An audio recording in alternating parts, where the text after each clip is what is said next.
Good morning बच्चों। देखो पिछली क्लास में हमने गोली दर्पण के बेसिक कंसेप्ट पढ़ लिए थे और छोटी-मोटी जो डेफिनेशन थी वो भी पढ़ ली थी। अब आगे बढ़ते हैं। फिर देखो अब हम देखते हैं कि किसी भी इंस्ट्रूमेंट पर जो प्रकाश की किरणें गिराते हैं वो कितने टाइप की होती हैं वो देखते हैं। ठीक है, तो ध्यान रखना कि किसी भी ऑप्टिकल इंस्ट्रूमेंट पर जो प्रकाश की किरणें गिराएंगे वो दो टाइप की होती हैं। एक तो पैराएक्सियल किरणें और दूसरा मार्जिनल किरणें। ये तो ध्यान रखना। एक लाइन में हम ये बोल सकते हैं कि जिन किरणों का अभिलंब के साथ आपतन कोण बहुत स्मॉल होता है, उनको पैराएक्सियल किरणें बोलते हैं और जिन किरणों का अभिलंब के साथ आपतन कोण काफी ज्यादा होता है, उनको मार्जिनल किरणें बोलते हैं। तो चलो एक बार थोड़ा डिटेल में देख लेते हैं। ये मान लेते हैं कोई भी ऑप्टिकल इंस्ट्रूमेंट है, जैसे आसानी के लिए मान लेते हैं कोई गोली दर्पण है। इसके मध्य बिंदु को ध्रुव बोलते हैं और ध्रुव पर डाले गए अभिलंब को मुख्य अक्ष बोलते हैं। ठीक। अब देखो, तुम सोच के बताओ कि कोई किरण बिल्कुल मुख्य के अनुदिशा है ना? कोई किरण बिल्कुल मुख्य के अनुदिशा रही हो, तब तो दर्पण से अभिलंब टकराएगी। बताओ, मुख्य ध्रुव पर डाला गया अभिलंब भी होता है ना?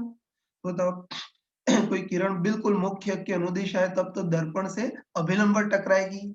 बताओ, अभिलंब टकराएगी तो अभिलंब के साथ कोण 0 होगा, मतलब उसका आपतन कोण 0 होगा। ठीक है? तो हम समझ सकते हैं कि कोई भी किरण बिल्कुल मुख्य के अनुदिशा है, तब तो अभिलंब टकराएगी, तो इसका अभिलंब के साथ कोण 0 मतलब आपतन कोण बिल्कुल 0 होगा। लेकिन चलो इस बार मान लेते हैं कि कोई किरण मुख्य अक्ष के बिल्कुल अनुदिश तो नहीं आ रही, लेकिन मुख्य अक्ष के बहुत पास से आ रही है। ये तो हम लॉजिकली सोच सकते हैं कि अगर किरण मुख्य अक्ष के अनुदिश आती है, तब तो आपतन कोण बिल्कुल 0 होता। लेकिन कोई किरण मुख्य अक्ष के बहुत पास से आएगी, तो इसका अभिलंब के साथ आपतन कोण 0 तो नहीं, लेकिन बहुत ही स्मॉल होगा। है, तो बस हम बोल सकते हैं कि जो किरण मुख्य अक्ष के काफ़ी पास से आ रही हो या जिसका अभिलंब के साथ आपतन कोण बहुत ही स्मॉल हो। स्मॉल मतलब नॉर्मली 10 डिग्री से जो कम कोण होता है उसको स्मॉल बोल लेते हैं बस। जो किरण मुख्य अक्ष के बहुत पास से आ रही हो या जिसका अभिलंब के साथ आपतन कोण बहुत ही स्मॉल हो, तो ऐसे किरणों को पैराएक्सियल किरणें बोलते हैं। और तुम खुद बताओ कि पैराएक्सियल किरणों का अभिलंब के साथ आपतन कोण बहुत स्मॉल होगा, तो ऑब्वियसली परावर्तन कोण भी बहुत स्मॉल होगा। और अगर अपवर्तन हो रहा है तो अपवर्तन कोण भी बहुत स्मॉल होगा, मतलब पैराएक्सियल के लिए सारे कोण बहुत स्मॉल होंगे। और बताओ, कोण बहुत स्मॉल होंगे मतलब इसमें हम अपने मैथमेटिक्स के ऑपरेशन, सॉरी, इसमें हम अपने मैथमेटिकल के अप्रोक्सीमेशन लगा सकते हैं। ठीक है? जैसे हमको पता है कि कोण बहुत स्मॉल हो तो sin थीटा को लगभग थीटा लिख सकते हैं। ऐसे तुमको पता होगा कि कोण बहुत स्मॉल हो तो tan थीटा को भी लगभग थीटा, और कोण बहुत स्मॉल हो तो cos थीटा को लगभग 1 लिख सकते हैं। तो हम पक्का बोल सकते हैं कि पैराक्सियल किरणों के लिए सारे कोण बहुत स्मॉल होंगे, और कोण बहुत स्मॉल होंगे तो इसमें सारे मैथमेटिकल अप्रोक्सीमेशन लगा सकते हैं। और ध्यान रखना कि पैराक्सियल किरणों के लिए सारे मैथमेटिकल अप्रोक्सीमेशन लगा सकते हैं ना, मतलब पैराक्सियल किरणों के केस में फॉर्मूले बहुत शॉर्ट आएंगे, है ना? तो ध्यान रखना कि पैराक्सियल किरणों के केस में हम सारे अप्रोक्सीमेशन लगा पाएंगे, इसलिए पैराक्सियल किरणों के लिए फॉर्मूले बहुत शॉर्ट आते हैं जिसको हम याद रख सकते हैं। ये तो ध्यान रखना, तुम मान के चलना कि 9-10 में तुमने जितने भी ऑप्टिक के शॉर्ट फॉर्मूले पढ़े हैं, या आगे भी ऑप्टिक्स के जितने भी शॉर्ट फॉर्मूले पढ़ेंगे, वो सब पैराक्सियल किरणों के लिए ही वैलिड होते हैं। ठीक है? जैसे तुमने 9-10 में सुना होगा कि गोली दर्पण की फोकल दूरी वक्रता त्रिज्या की आधी होती है। वैसे गोली दर्पण के लिए ऑब्जेक्ट इमेज दूरी का formula 1/v + 1/u = 1/f। Lens का फॉर्मूला 1/v - 1/u = 1/f। तो तुम मान के चलना कि तुमने ऑप्टिक्स में जितने भी शॉर्ट फॉर्मूले पढ़े और जितने भी शॉर्ट फॉर्मूले आगे पढ़ोगे, वो सब पैराक्सियल किरणों के लिए ही वैलिड है। मार्जिनल किरणों के लिए शॉर्ट फॉर्मूले वैलिड नहीं है। चलो, ये तो मान के चलना कि हम फिजिक्स में जितना भी स्टडी करेंगे, 99% क्वेश्चन में हम पैराक्सियल किरणों की ही स्टडी करेंगे। चलो अब हम पैराक्सियल किरणों का अपोजिट मार्जिनल किरणें, इसको देखते हैं। ठीक, चलो इस बार मान लेते हैं कि कोई किरण मुख्य अक्ष के बहुत पास से नहीं आ रही है, मुख्य अक्ष के बहुत दूर से आ रही है। तो तुम कॉमन सेंस से बताओ कि कोई किरण मुख्य अक्ष के बहुत दूर से आएगी, तो बताओ इसका अभिलंब के साथ आपतन कोण काफी लार्ज होगा। आपतन कोण आई काफी लार्ज होगा तो परावर्तन कोण भी काफी ज्यादा होगा, और अगर अपवर्तन हो तो अपवर्तन कोण भी बहुत ज्यादा होगा। इवन तो बोल सकते हैं कि मार्जिनल किरणों के लिए सारे कोण बहुत ज्यादा होते हैं मतलब 10 डिग्री से भी कम होते हैं।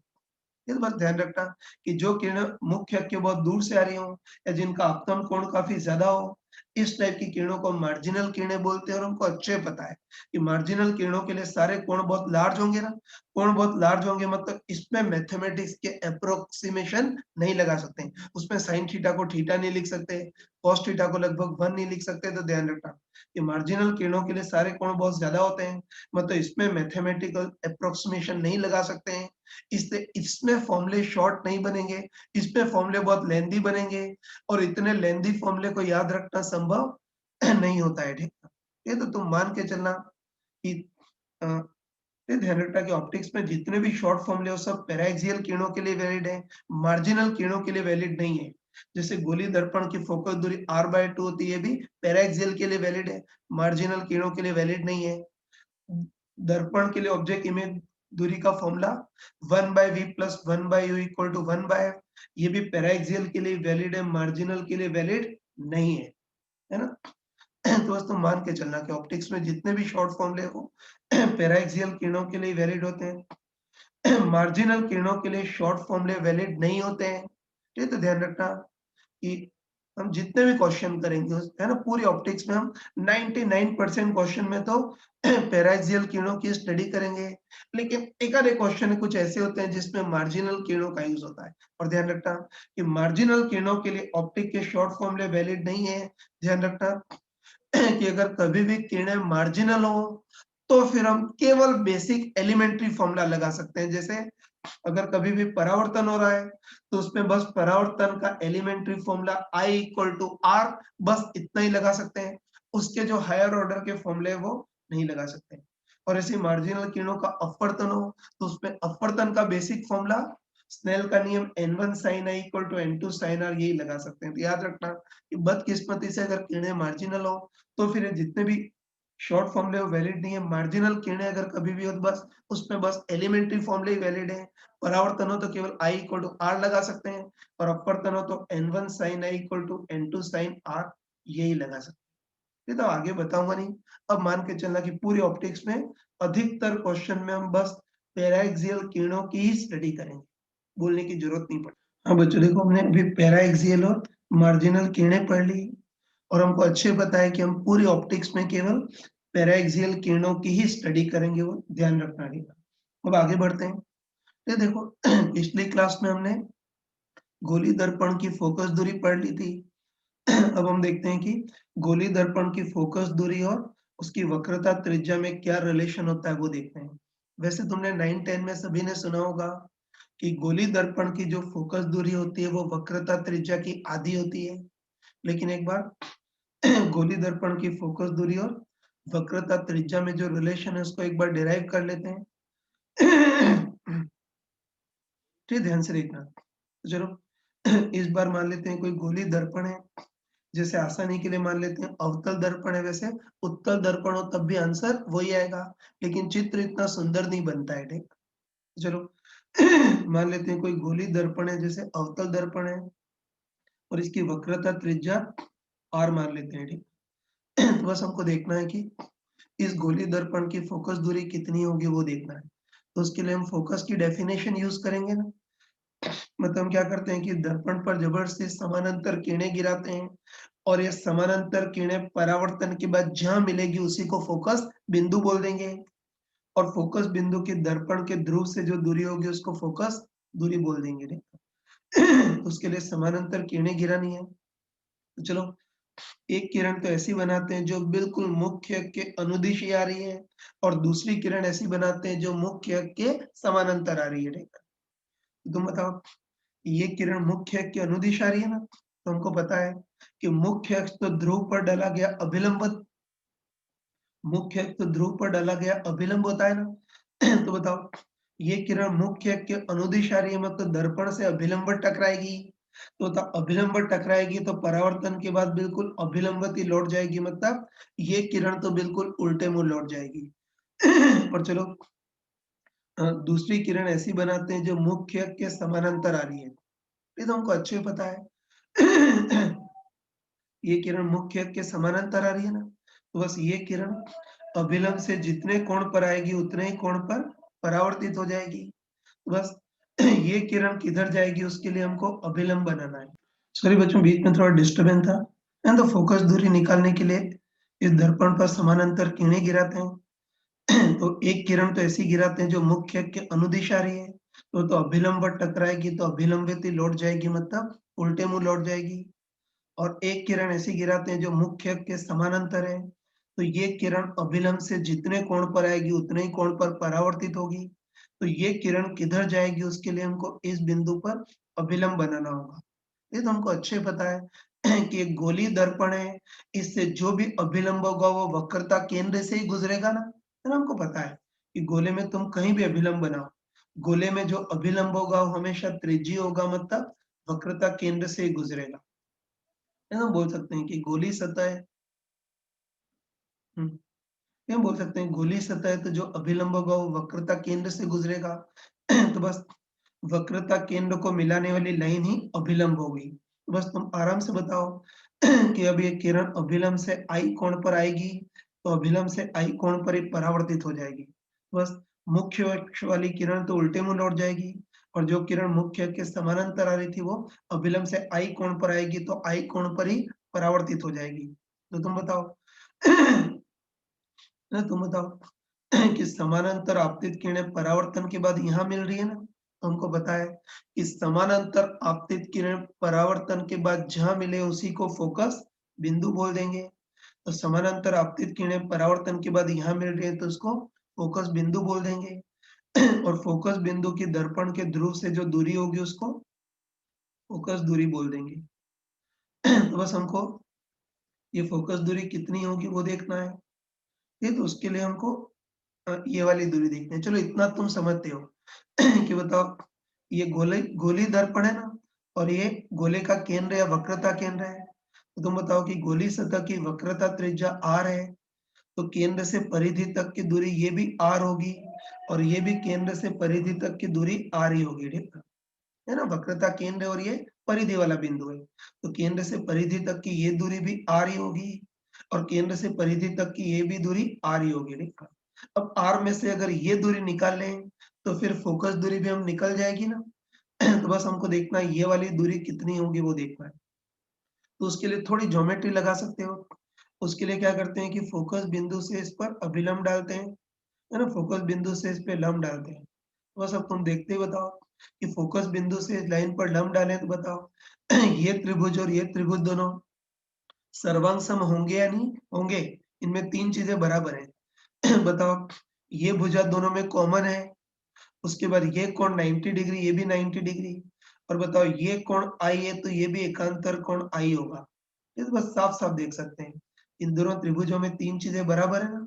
बताओ ये कोण 90, ये भी 90, ये कोण आई, ये भी आई, और ये भुजा दोनों में कॉमन है। तो इन त्रिभुजों में तीन चीजें बराबर है, मतलब पक्का है कि ये त्रिभुज और ये त्रिभुज दोनों सर्वांग सम होंगे, और सर्वांग सम होंगे मतलब सारी दूरियां बराबर होंगी। तो कंफर्म है कि ये भुजा और ये भुजा भी बराबर होगी। अब तुम बताओ कि केंद्र से परिधि तक की कुल दूरी कितनी है, r, है ना।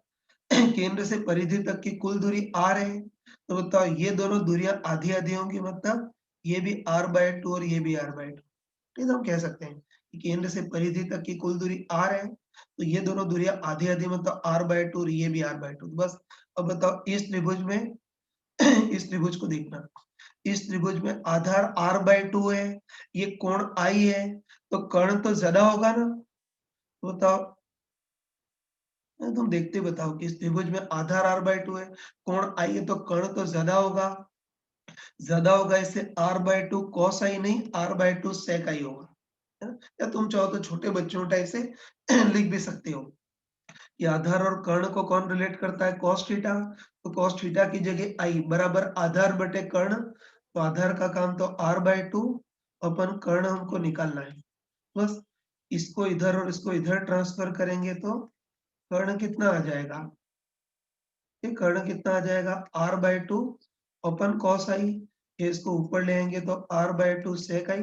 लेकिन ये बेवकूफ भरी चीजें आगे बताने की जरूरत नहीं पड़े, है ना? आगे डायरेक्ट याद रखना कि समकोण त्रिभुज में आधार r by 2 है, ये कोण i है, तो कर्ण तो ज्यादा होगा ना, ज्यादा होगा, इससे r by 2 cos i नहीं होगा, r by 2 sec i होगा। ठीक, बस अब फोकस दूरी इजीली निकाल सकते हो ना? बस तुम देखते ही बताओ कि ये केंद्र और ये परिधि है ना, केंद्र से परिधि तक की कुल दूरी वक्रता त्रिज्या r के बराबर है, उसमें से ये कितना चला गया? r by 2 sec i। तो बताओ इसकी फोकस दूरी कितनी बचेगी? है ना, बोल सकते हैं कि यहाँ से यहाँ तक की कुल दूरी r, उसमें से r by 2 sec i चला गया, तो ये फोकस दूरी कितनी बचेगी?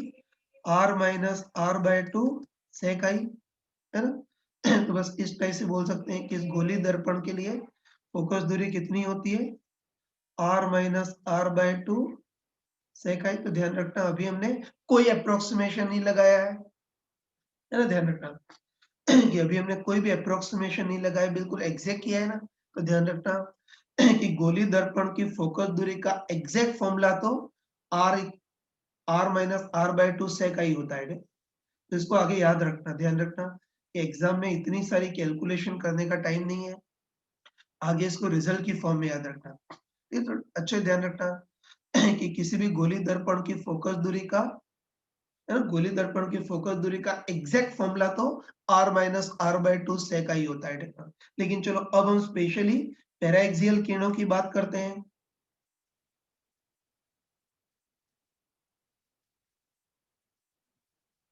ठीक है तो हम स्पेशली पैराएक्सियल किरणों की बात करते हैं। तो हमको अच्छे पता है कि पैराएक्सियल किरणें जो होती है वो मुख्य अक्ष के बहुत पास से आती है ना? पैराएक्सियल किरणें मुख्य अक्ष के बहुत पास होती है, मतलब इनका आपतन कोण बहुत ही स्मॉल होता है। मैथमेटिकली बोल सकते हैं कि आपतन कोण टेंड्स टू जीरो, जिसको हम अनपढ़ों की लैंग्वेज में बहुत स्मॉल बोलते हैं ना, उसको मैथमेटिक्स में टेंड्स टू जीरो बोलते हैं। ये तो बस हमको पता है कि हम स्पेशली पैराक्सियल किरणों की बात करते हैं, तो हमको पता है कि पैराक्सियल किरणें मुख्य के बहुत पास से आती हैं, तो उनका आपतन कोण आई बहुत ही स्मॉल होता है, मतलब आई tends to zero.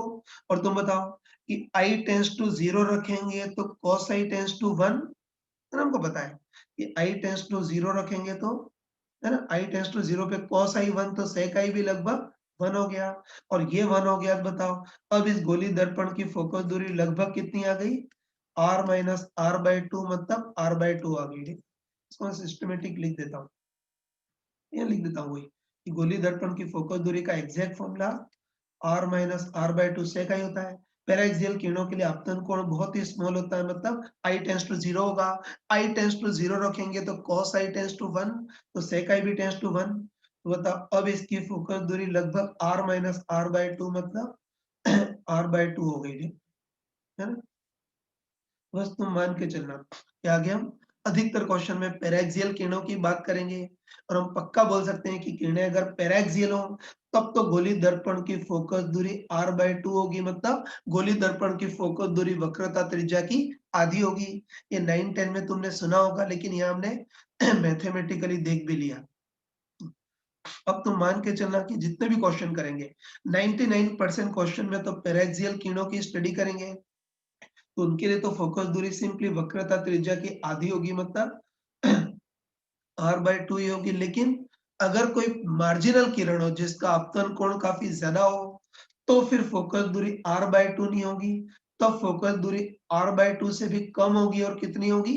r minus r by 2 sec i, है ना? r by 2 से कम होगी, वो भी जस्टिफाई कर सकते हो। तुम बताओ कि अगर आपतन कोण लार्ज हो तो sec i भी ज्यादा होगा, है ना? sec i ज्यादा हो तो r by 2 sec i ज्यादा होगा, है ना? r by 2 sec i ज्यादा हो गया तो r minus r by 2 sec i ये घट जाएगा, मतलब r by 2 से भी कम हो जाएगी फोकस दूरी। तो बस ये ध्यान रखना कि पैराक्सियल किरणों की तो फोकस दूरी r by 2 होती है, लेकिन मार्जिनल किरणों, ये लेकिन मार्जिनल किरणों की फोकस दूरी r minus r by 2 sec i होती है। तो अगर सॉल्व करोगे तो मार्जिनल किरणों की फोकस दूरी r by 2 से भी कम होती है। हाँ बच्चों अभी हमने गोली दर्पण की फोकस दूरी पढ़ ली, फिर आगे पूरी डेरिवेशन रिजल्ट की फॉर्म में याद रखना है। ये तो ध्यान रखना कि अधिकतर क्वेश्चन में हम पैराक्सियल किरणों के बारे में देखते हैं। पैराक्सियल किरणें हो तब तो दर्पण की फोकस दूरी r/2 ही होती है, लेकिन अगर मार्जिनल किरण हो तो फिर दर्पण की फोकस दूरी r/2 से भी कम होती है और r-r/2 से का ही होती है। अब देखो इसको हम फिगर में देखते हैं।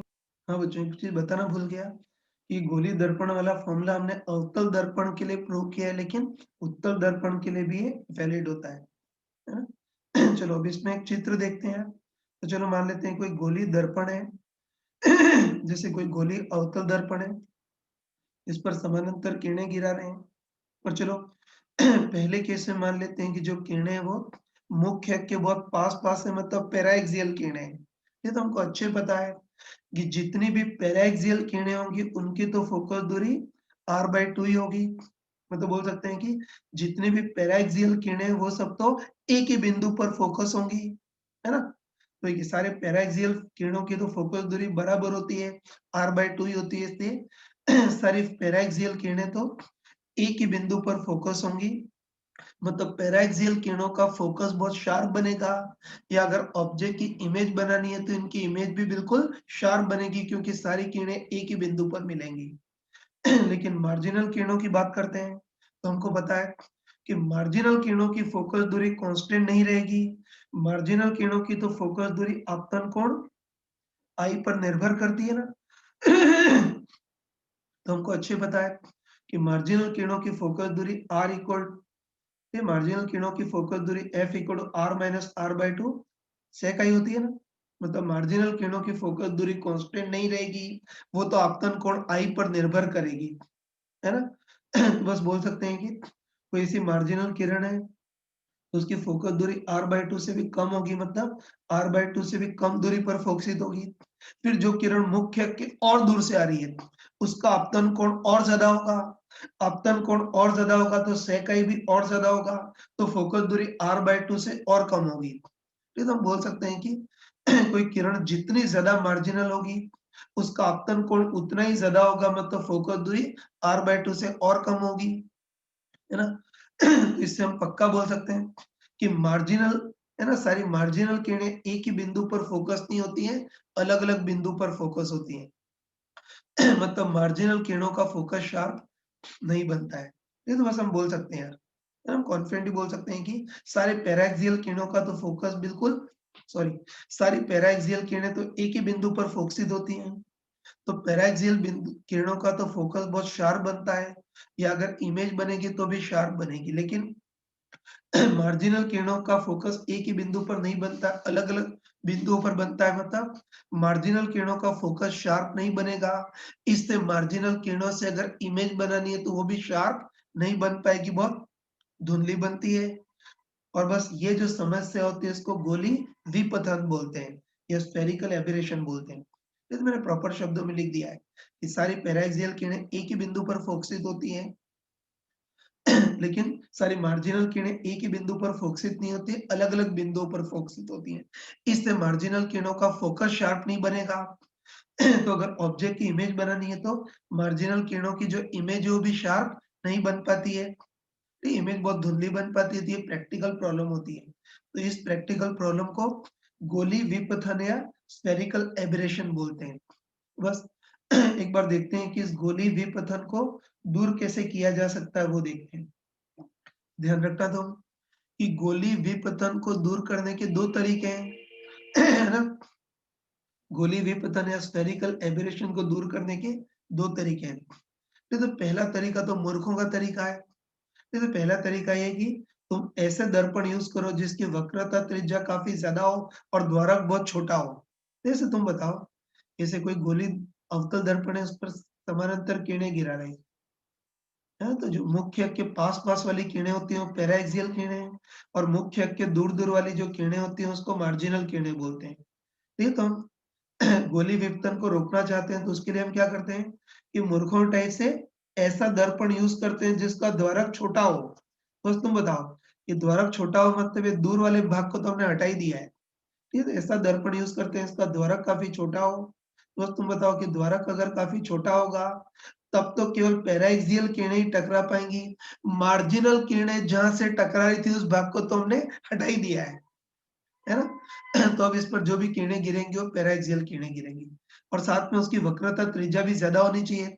वक्रता त्रिज्या ज्यादा होगी तो दर्पण काफी फ्लैट होगा इसलिए अब जो भी किरणें टकराएंगी वो लगभग अभिलंबवत ही टकराएंगी। ये पहला तरीका है लेकिन ये तो बेवकूफ़ तरीका है। तुम बताओ कि अगर दर्पण की वक्रता त्रिज्या बहुत ज़्यादा हो या दर्पण काफ़ी फ्लैट हो तो फिर तो ये समतल दर्पण के टाइप से काम करेगा। फिर तो ये गोली दर्पण रहेगा ही नहीं। है तो ध्यान रखना कि वक्रता त्रिज्या काफ़ी ज़्यादा कर दे मतलब दर्पण को काफ़ी फ्लैट बना दे तब तो ये समतल दर्पण बन जाएगा लगभग। फिर तो ये गोली दर्पण रहेगा ही नहीं। ये तो बेवकूफ़ी भरा तरीका है। लेकिन गोली विपतन को दूर करने का सबसे बेस्ट तरीका क्या है वो देखते हैं। तो गोली विपतन या स्फेरिकल एब्रेशन को दूर करने का सबसे बेस्ट तरीका ये है कि तुम गोली दर्पण यूज करो ही मत, उसकी जगह पैराबोलिक दर्पण यूज करो। है ना? तो ध्यान रखना ये सबसे बेस्ट तरीका ये है कि तुम गोली दर्पण यूज करो ही मत, उसकी जगह पैराबोलिक या परवलयाकार का दर्पण यूज करो। मतलब ऐसा दर्पण यूज करो जिसकी सतह गोलाकार नहीं परवलयाकार है, मतलब पैराबोलिक है। देखना और ध्यान रखना तो ये तुम अच्छे ध्यान रखना कि अगर गोली दर्पण की जगह तुम पैराबोलिक आकार का अगर दर्पण यूज करो तो इस पैराबोलिक दर्पण में गोली विपतन नाम की कोई चीज नहीं होती है। मतलब पैराबोलिक अगर दर्पण यूज करो तो उसमें तुम चाहे पैराएक्सियल गिराओ या मार्जिनल किरणें गिराओ, सारी किरणें एक ही बिंदु पर फोकस होंगी जिसको पैराबोला का फोकस बोलते हैं। तो इसकी डिटेल ज्योमेट्री बहुत लेंथी होती है, इसलिए रिजल्ट की फॉर्म में याद रखना कि गोली विपतन को दूर करने का बेस्ट तरीका ये है कि हम गोली दर्पण यूज करें ही नहीं, उसकी जगह पैराबोलिक आकार का दर्पण यूज करें। और पैराबोलिक दर्पण में गोली विपतन नाम की कोई चीज नहीं होती है।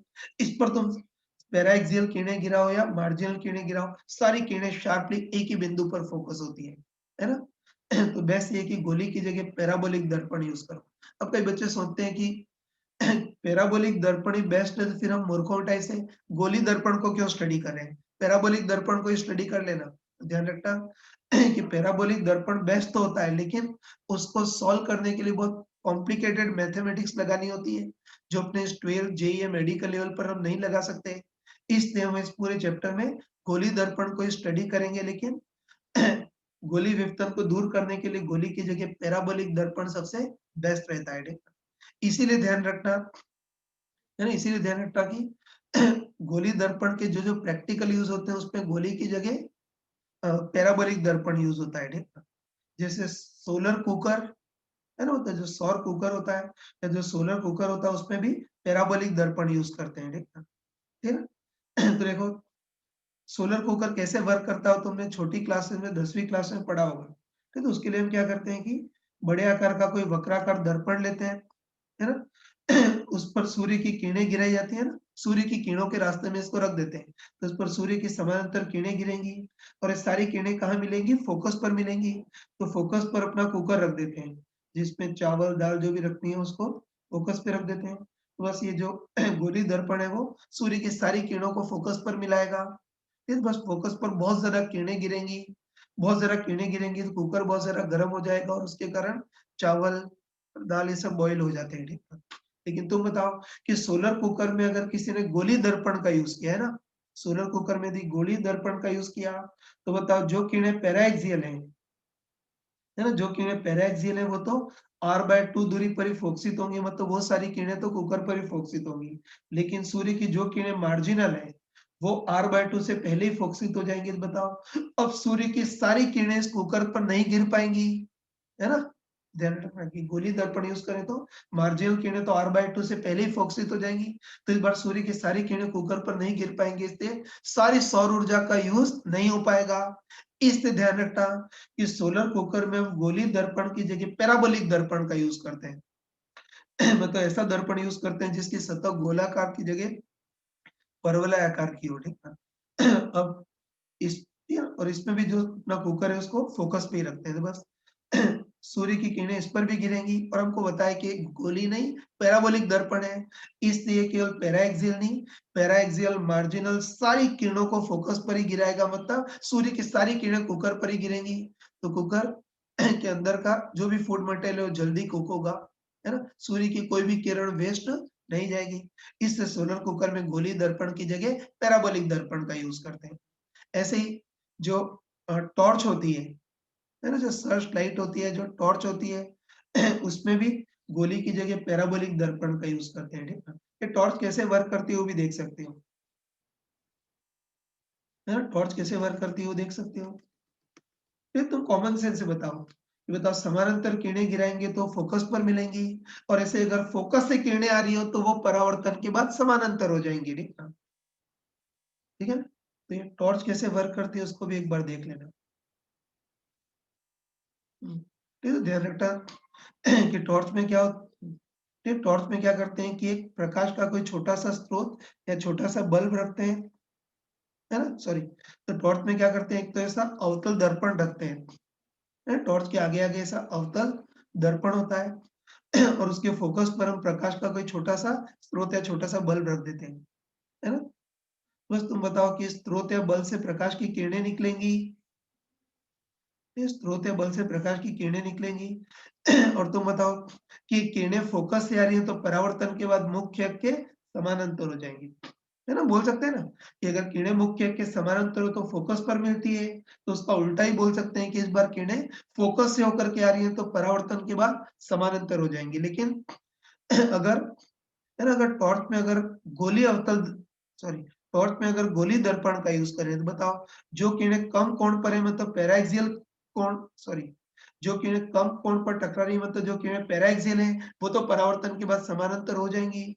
लेकिन जो मार्जिनल किरणें वो समानांतर नहीं होंगी, है ना? मार्जिनल किरणें समानांतर नहीं होंगी, इस तरह से फैल जाएँगी। तो बस अब सारी किरणें समानांतर नहीं रहेंगी इसलिए हमको प्रॉपर समानांतर किरणों का बीम नहीं प्राप्त होगा, ठीक है?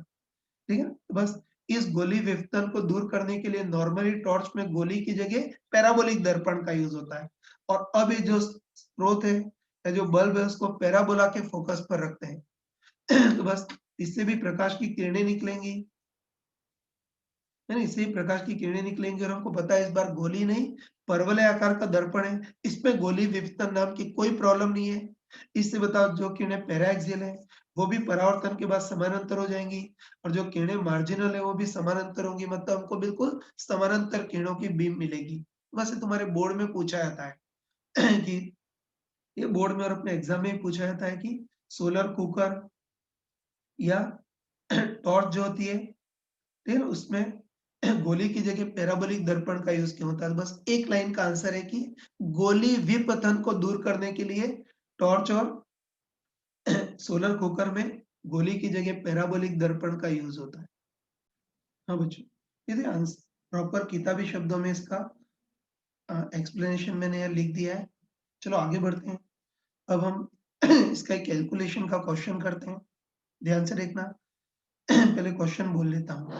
ठीक है, देखो इस बार हमको दे रखा है कि कोई गोली अवतल दर्पण है सॉरी ये हमको दे रखा है कोई गोली अवतल दर्पण है जिसकी वक्रता त्रिज्या r है। ये हमको पता है कि दर्पण के मध्य बिंदु को ध्रुव या पोल बोलते हैं और ध्रुव पर डाले गए अभिलंब को मुख्य अक्ष बोलते हैं। अब देखो अब हम मुख्य अक्ष के समानांतर दो किरणें गिरा रहे हैं। ये जो पहली किरण है उसकी मुख्य अक्ष से ऊंचाई r/100 है मतलब बहुत कम है और जो दूसरी किरण है उसके मुख्य अक्ष से ऊंचाई r/2 है। बस हमको देखना है कि ये दोनों किरणें मुख्य अक्ष पर ध्रुव से कितनी दूरी पर मिलेंगी वो देखना है ना? और हमको अच्छे पता है कि समानांतर किरणें है ना? समानांतर किरणें ध्रुव से जितनी दूरी पर मिलती हैं उसको फ़ोकस दूरी बोलते हैं ना? मतलब इनडायरेक्टली हमको इन दोनों किरणों के लिए फ़ोकस दूरी कितनी होगी वो देखना है। हाँ, बच्चों इसको सॉल्व करते हैं। ये तो वैसे तो कोई स्मार्ट पर्सन हो तो देखते ही समझ जाएगा कि ये वाली जो किरण है उसकी मुख्य अक्ष से ऊँचाई काफ़ी कम है मतलब पैराक्सियल किरण है, इसके लिए तो फ़ोकस दूरी r/2 होगी।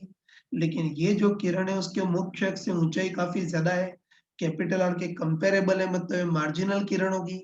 इसकी फ़ोकस दूरी r/2 नहीं होगी, एक्चुअली r/2 से भी कम होगी। चलो पहले फर्स्ट केस में देखते हैं।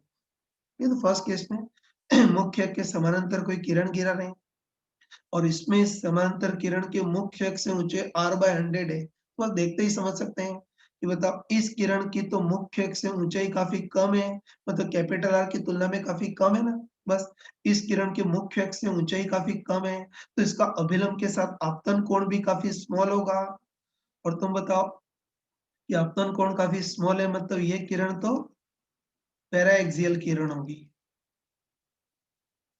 है ना? बोल सकते हैं कि किरण मुख्य अक्ष के काफी पास से आ रही है, मतलब इसका मुख्य अक्ष से आपतन कोण भी बहुत स्मॉल होगा, तो ये किरण पैरा एक्सियल होगी।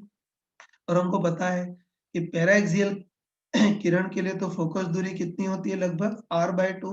मतलब हम बोल सकते हैं कि ये किरण, है ना, ये किरण परावर्तित होने के बाद ध्रुव से कितनी दूरी पर मिलेगी, r/2 दूरी पर।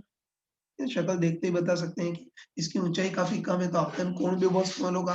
पैराक्सियल किरण है, तो इसकी तो फोकस दूरी लगभग r/2, मतलब ये किरण ध्रुव से कितनी दूरी पर मिलेगी, r/2। ये तो सिंपल था। अब सेकेंड पार्ट देखते हैं। तो सेकेंड पार्ट में भी मुख्य अक्ष के समानांतर कोई किरण गिराई है, लेकिन इस बार इस किरण के मुख्य अक्ष से ऊंचाई r/2 है ना। ये किरण मुख्य अक्ष पर कहाँ मिलेगी वो देखना है, शक्ल देखते ही बता सकते हैं। ये बताओ इस बार इसकी मुख्य अक्ष से ऊंचाई काफी कम है, कैपिटल आर के कंपेरेबल है ना, क्या बोल दिया सॉरी। इस बार इस किरण की मुख्य अक्ष से ऊंचाई काफी ज्यादा है, कैपिटल आर के कंपेरेबल है, मतलब ये किरण पैराएक्सियल नहीं मार्जिनल किरण होगी। और हमको अच्छे पता है कि मार्जिनल किरण की है ना, मार्जिनल किरणों की फोकस दूरी r/2 से भी कम होती है।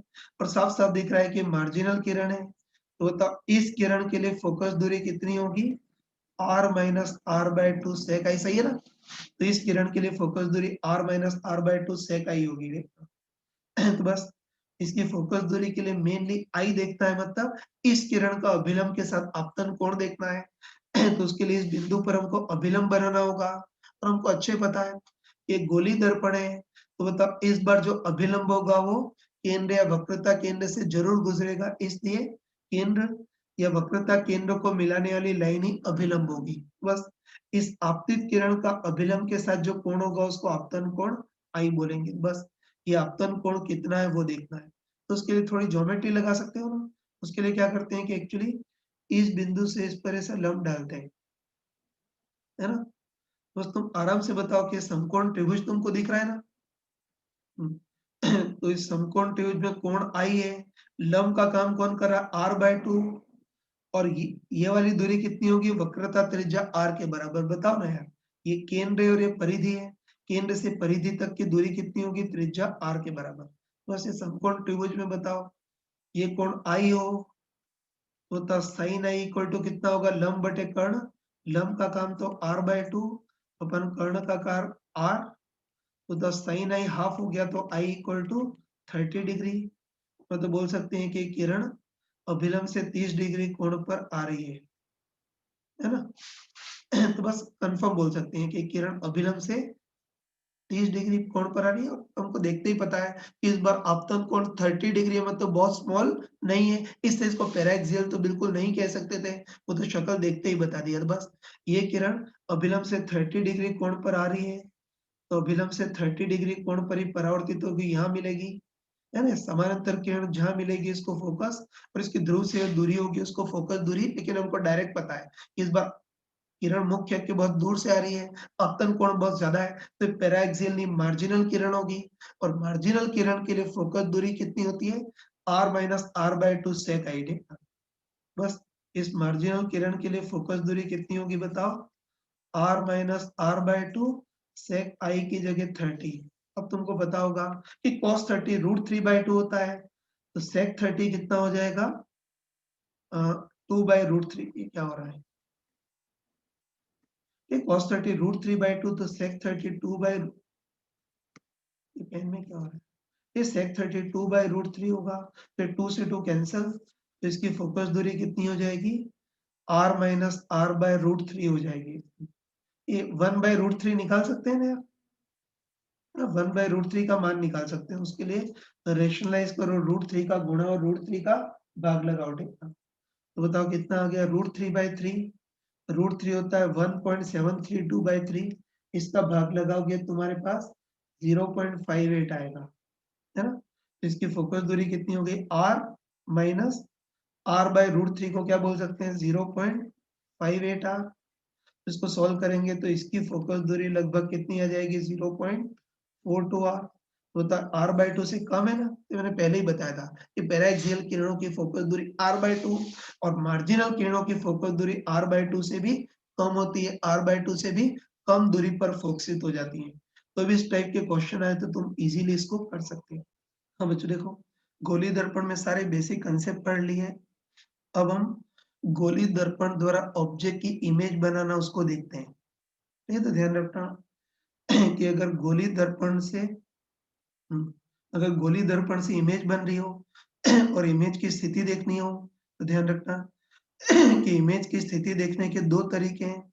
एक तो किरण चित्र से भी तुम इमेज की स्थिति बता सकते हो और एक दर्पण फॉर्मूले से ही बता सकते हो। तो ध्यान रखना कि अगर इमेज की स्थिति का लगभग अनुमान लगाना है तब तो हम किरण चित्र का यूज करते हैं, और अगर इमेज की स्थिति या ऊंचाई एग्जैक्टली देखनी है तो हम दर्पण के फॉर्मूले का यूज करते हैं। ठीक है, तो चलो सबसे पहले देखते हैं कि किरण चित्र से ऑब्जेक्ट की इमेज कैसे बनाते हैं वो देखते हैं। है ना, किरण चित्र से हम इमेज की स्थिति, ऊंचाई, उसका लगभग अनुमान लगाते हैं। तो पहले किरण चित्र से ऑब्जेक्ट की इमेज कैसे बनाते हैं वो देखते हैं। तो उसके लिए पहले एक बार किरण चित्र के नियम देख लेते हैं। इधर अवतल दर्पण के लिए नियम और इधर उत्तल दर्पण के लिए नियम। ठीक है, तो किरण चित्र के नियम देख लेते हैं। तो चलो पहले मान लेते हैं कोई अवतल दर्पण है, ये ध्रुव है और हमको पता है कि ध्रुव पर जो अभिलंब डालते हैं उसको मुख्य अक्ष बोलते हैं, है ना। तो चलो इस बार मान लेते हैं, है ना, पहले केस में मान लेते हैं कोई किरण मुख्य अक्ष के अनुदिश आ रही है। तो हमको पता है कि मुख्य अक्ष तो ध्रुव पर डाला गया एक अभिलंब है ना, तो कोई भी किरण मुख्य अक्ष के अनुदिश आएगी तो वो दर्पण से अभिलंब पर टकराएगी। तो परावर्तन के बाद अभिलंबवती चली जाएगी, मतलब ये किरण बिल्कुल उल्टे मुंह लौट जाएगी। ठीक है, और ये नियम तो उत्तल दर्पण के लिए वैसा ही है। इसमें भी कोई किरण मुख्य अक्ष से टकराए तो अभिलंबवत टकराएगी, तो परावर्तन के बाद अभिलंबवती लौट जाएगी, मतलब उल्टे मुंह लौट जाएगी। ठीक, चलो अब दूसरा नियम देखते हैं। तो इस बार मान लेते हैं कोई किरण मुख्य अक्ष के अनुदिश नहीं आ रही है, मुख्य अक्ष के समानांतर आ रही है। तो हम सभी को पता है कि होता मुख्य अक्ष के समानांतर किरण अगर अवतल दर्पण से टकराए तो अवतल दर्पण इस किरण को समेट देगा और ये किरण कहाँ से गुजरेगी, फोकस से।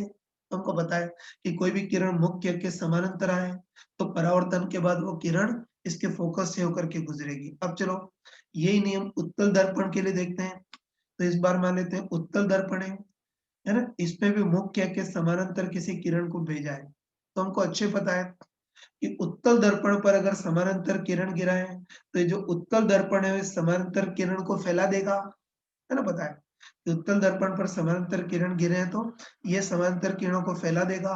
तो ये किरण कहीं मिलेगी तो नहीं, लेकिन कोई दर्शक यहाँ से देखे तो ये किरण कहाँ मिलती हुई प्रतीत होगी, इसके आभासी फोकस पर मिलती हुई प्रतीत होगी। तो बस दोनों को कंबाइन करके बोल सकते हैं कि मुख्य अक्ष के समानांतर अगर कोई किरण आ रही हो तो या तो फोकस पर मिलेगी या फोकस पर मिलती हुई प्रतीत होगी, ऐसा बोल सकते हैं। चलो अब तीसरा नियम देखते हैं। तो तीसरा नियम इसका बिल्कुल उल्टा है ना। तो इस बार मान लेते हैं कोई किरण फोकस से होकर के जा रही है ना, मान लेते हैं कि इस बार कोई किरण फोकस से होकर के आ रही है, वो परावर्तन के बाद किधर जाएगी वो देखना है। तो तुम कॉमन सेंस से बोल सकते हो कि कोई भी किरण मुख्य अक्ष के समानांतर आ रही हो तो फोकस से होकर के गुजरेगी, और उसका उल्टा भी बोल सकते हैं कि कोई भी किरण फोकस से होकर के आ रही हो तो परावर्तन के बाद मुख्य अक्ष के समानांतर हो जाएगी। है, तो हम बोल सकते हैं कि कोई किरण समानांतर आ रही है तो फोकस से गुजरेगी, और उसका उल्टा ही बोल सकते हैं कि कोई किरण फोकस से होकर के आ रही हो तो परावर्तन के बाद मुख्य अक्ष के समानांतर हो जाएगी। और यही जो है ना, यही जो नियम होता है उसको प्रिंसिपल ऑफ रिवर्सिबिलिटी बोलते हैं। ठीक है, मतलब कोई किरण इस रास्ते से आ रही हो और इस रास्ते से जा रही हो, तो अगर वो है ना कोई किरण फर्स्ट रास्ते से आ रही हो और सेकंड रास्ते जा रही हो, तो वही किरण अगर सेकंड रास्ते से आएगी तो ऑब्वियसली फर्स्ट रास्ते से निकलेगी। इसी को प्रिंसिपल ऑफ रिवर्सिबिलिटी बोलते हैं। बस कह सकते हैं कि कोई समानांतर किरण हो तो परावर्तन के बाद फोकस से गुजरेगी, और उसको उल्टा ही बोल सकते हैं कि कोई किरण फोकस से होकर के आए तो वो परावर्तन के बाद मुख्य अक्ष के समानांतर हो जाएगी। अब यही चीज उत्तल दर्पण के लिए भी देख सकते हैं। ये तो हमको अच्छे पता है कि उत्तल दर्पण का जो फोकस होता है वो परावर्तक सतह के सामने नहीं होता, वो परावर्तक सतह के पीछे छुपा होता है ना, पता है कि उत्तल दर्पण का फोकस सामने नहीं होता, वो परावर्तक सतह के पीछे छुपा होता है। तुम बताओ कि कोई भी किरण फोकस तक पहुंच तो नहीं पाएगी, लेकिन हम उस किरण की बात करते हैं जो फोकस की ओर निशाना लगाते हुए, है ना? हम उस किरण की बात करते हैं जो फोकस की ओर निशाना लगाते हुए है। और तुम बताओ कि जो किरण इसके फोकस की ओर निशाना लगाते हुए है, वो परावर्तन के बाद मुख्य अक्ष के समानांतर हो जाएगी। देखना, बस इन दोनों को भी कंबाइन करके बोल सकते हैं कि अगर कोई किरण फोकस से आ रही हो या फोकस की ओर निशाना लगाते हुए हो, वो किरण परावर्तन के बाद मुख्य अक्ष के समानांतर हो जाएगी। चलो, अब चौथा नियम देखते हैं। तो हुँ, चौथा नियम देखते हैं। इस बार ही मान लेते हैं अवतल दर्पण है और इस बार कोई किरण इसके वक्रता केंद्र से होकर के आ रही है। ना? हमको पता है कि वक्रता त्रिज्या फोकस दूरी की डबल होती है ना? इससे जो वक्रता केंद्र है उसको दूसरे शब्दों में 2f भी बोलते हैं, है ना? तो इस बार मान लेते हैं कि कोई किरण 2f से आ रही है, मतलब वक्रता केंद्र से आ रही है, ठीक है? बस हम कॉमन सेंस में बोल सकते हैं कि कोई भी किरण केंद्र से होकर के आए तो वो किरण त्रिज्यी होगी। त्रिज्यी होगी मतलब अभिलंब टकराएगी। ये तुम खुद बताओ ना, गोली दर्पण है और गोली दर्पण में केंद्र से गुजरने वाली जो भी लाइन होती है वो त्रिज्यी होती है ना? वही, कि गोले में केंद्र से गुजरने वाली जो भी लाइन होती है वो त्रिज्यी होती है, तो सतह के अभिलंबत होती है। तो बस कह सकते हैं कि कोई भी किरण वक्रता केंद्र से होकर के आ रही हो तो किरण त्रिज्यी होगी, मतलब अभिलंबत टकराएगी। तो बताओ, अभिलंबत टकराएगी तो परावर्तन के बाद बिल्कुल अभिलंबत ही लौट जाएगी, मतलब बिल्कुल उल्टे मुंह लौट जाएगी। मतलब बोल सकते हैं कि किरण जिस रास्ते से आ रही थी उसी रास्ते से निकल लेगी, मतलब किरण अपना पथ दोहराएगी या अपना पथ रिट्रेस करेगी। है, तो ध्यान रखना ये इम्पोर्टेंट चीज है। ये तो ध्यान रखना कि गोली दर्पण में अगर कभी भी पथ दोहराने की बात बोली हो, है, ध्यान रखना कि गोली दर्पण में कभी पथ दोहराने की बात की गई हो तो तुरंत दिमाग में आना चाहिए कि बताओ पथ दोहराने के लिए किरण अभिलंब टकरानी चाहिए और अभिलंब टकराने के लिए किरण त्रिज्यी आनी चाहिए, मतलब वक्रता केंद्र से आनी चाहिए। अगर वो किरण वक्रता केंद्र से आएगी तो त्रिज्यी होगी, अभिलंब टकराएगी तो परावर्तन के बाद अभिलंबती लौट जाएगी, मतलब एक किरण अपना पथ दोहराएगी। है ना? ये बोल सकते हैं। चलो, यही चीज़ अब उत्तल दर्पण के लिए देखते हैं। तो इस बार मान लेते हैं उत्तल दर्पण है और हमको अच्छे पता है कि उत्तल दर्पण का जो वक्रता केंद्र होता है वो परावर्तक सतह के सामने नहीं होता, वो परावर्तक सतह के पीछे छुपा होता है।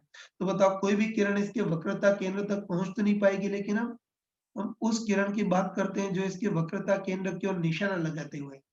और तुम बताओ कि तुम बताओ कि जो किरण इसके वक्रता केंद्र की ओर निशाना लगाते हुए वो किरण त्रिज्यी आ रही होगी। बोल सकते हैं ना कि जो किरण वक्रता केंद्र की ओर निशाना लगाते हुए वो किरण त्रिज्यी आ रही होगी। त्रिज्यी आ रही होगी मतलब सतह से अभिलंब टकराएगी। बस अभिलंब टकराएगी तो परावर्तन के बाद बिल्कुल अभिलंबती लौट जाएगी, मतलब जिस रास्ते से आई थी उसी रास्ते निकल जाएगी। मतलब किरण अपना पथ, ठीक है, ये किरण अपना पथ दोहराएगी, है ना? बस इन दोनों को भी हम कंबाइन शब्दों में लिख सकते हैं, तो हम कह सकते हैं कि कोई भी किरण वक्रता केंद्र से आ रही हो या वक्रता केंद्र की ओर निशाना लगाते हुए हो, वो किरण अभिलंब टकराएगी तो उल्टे मुंह लौट जाएगी, मतलब अपना पथ दोहराएगी।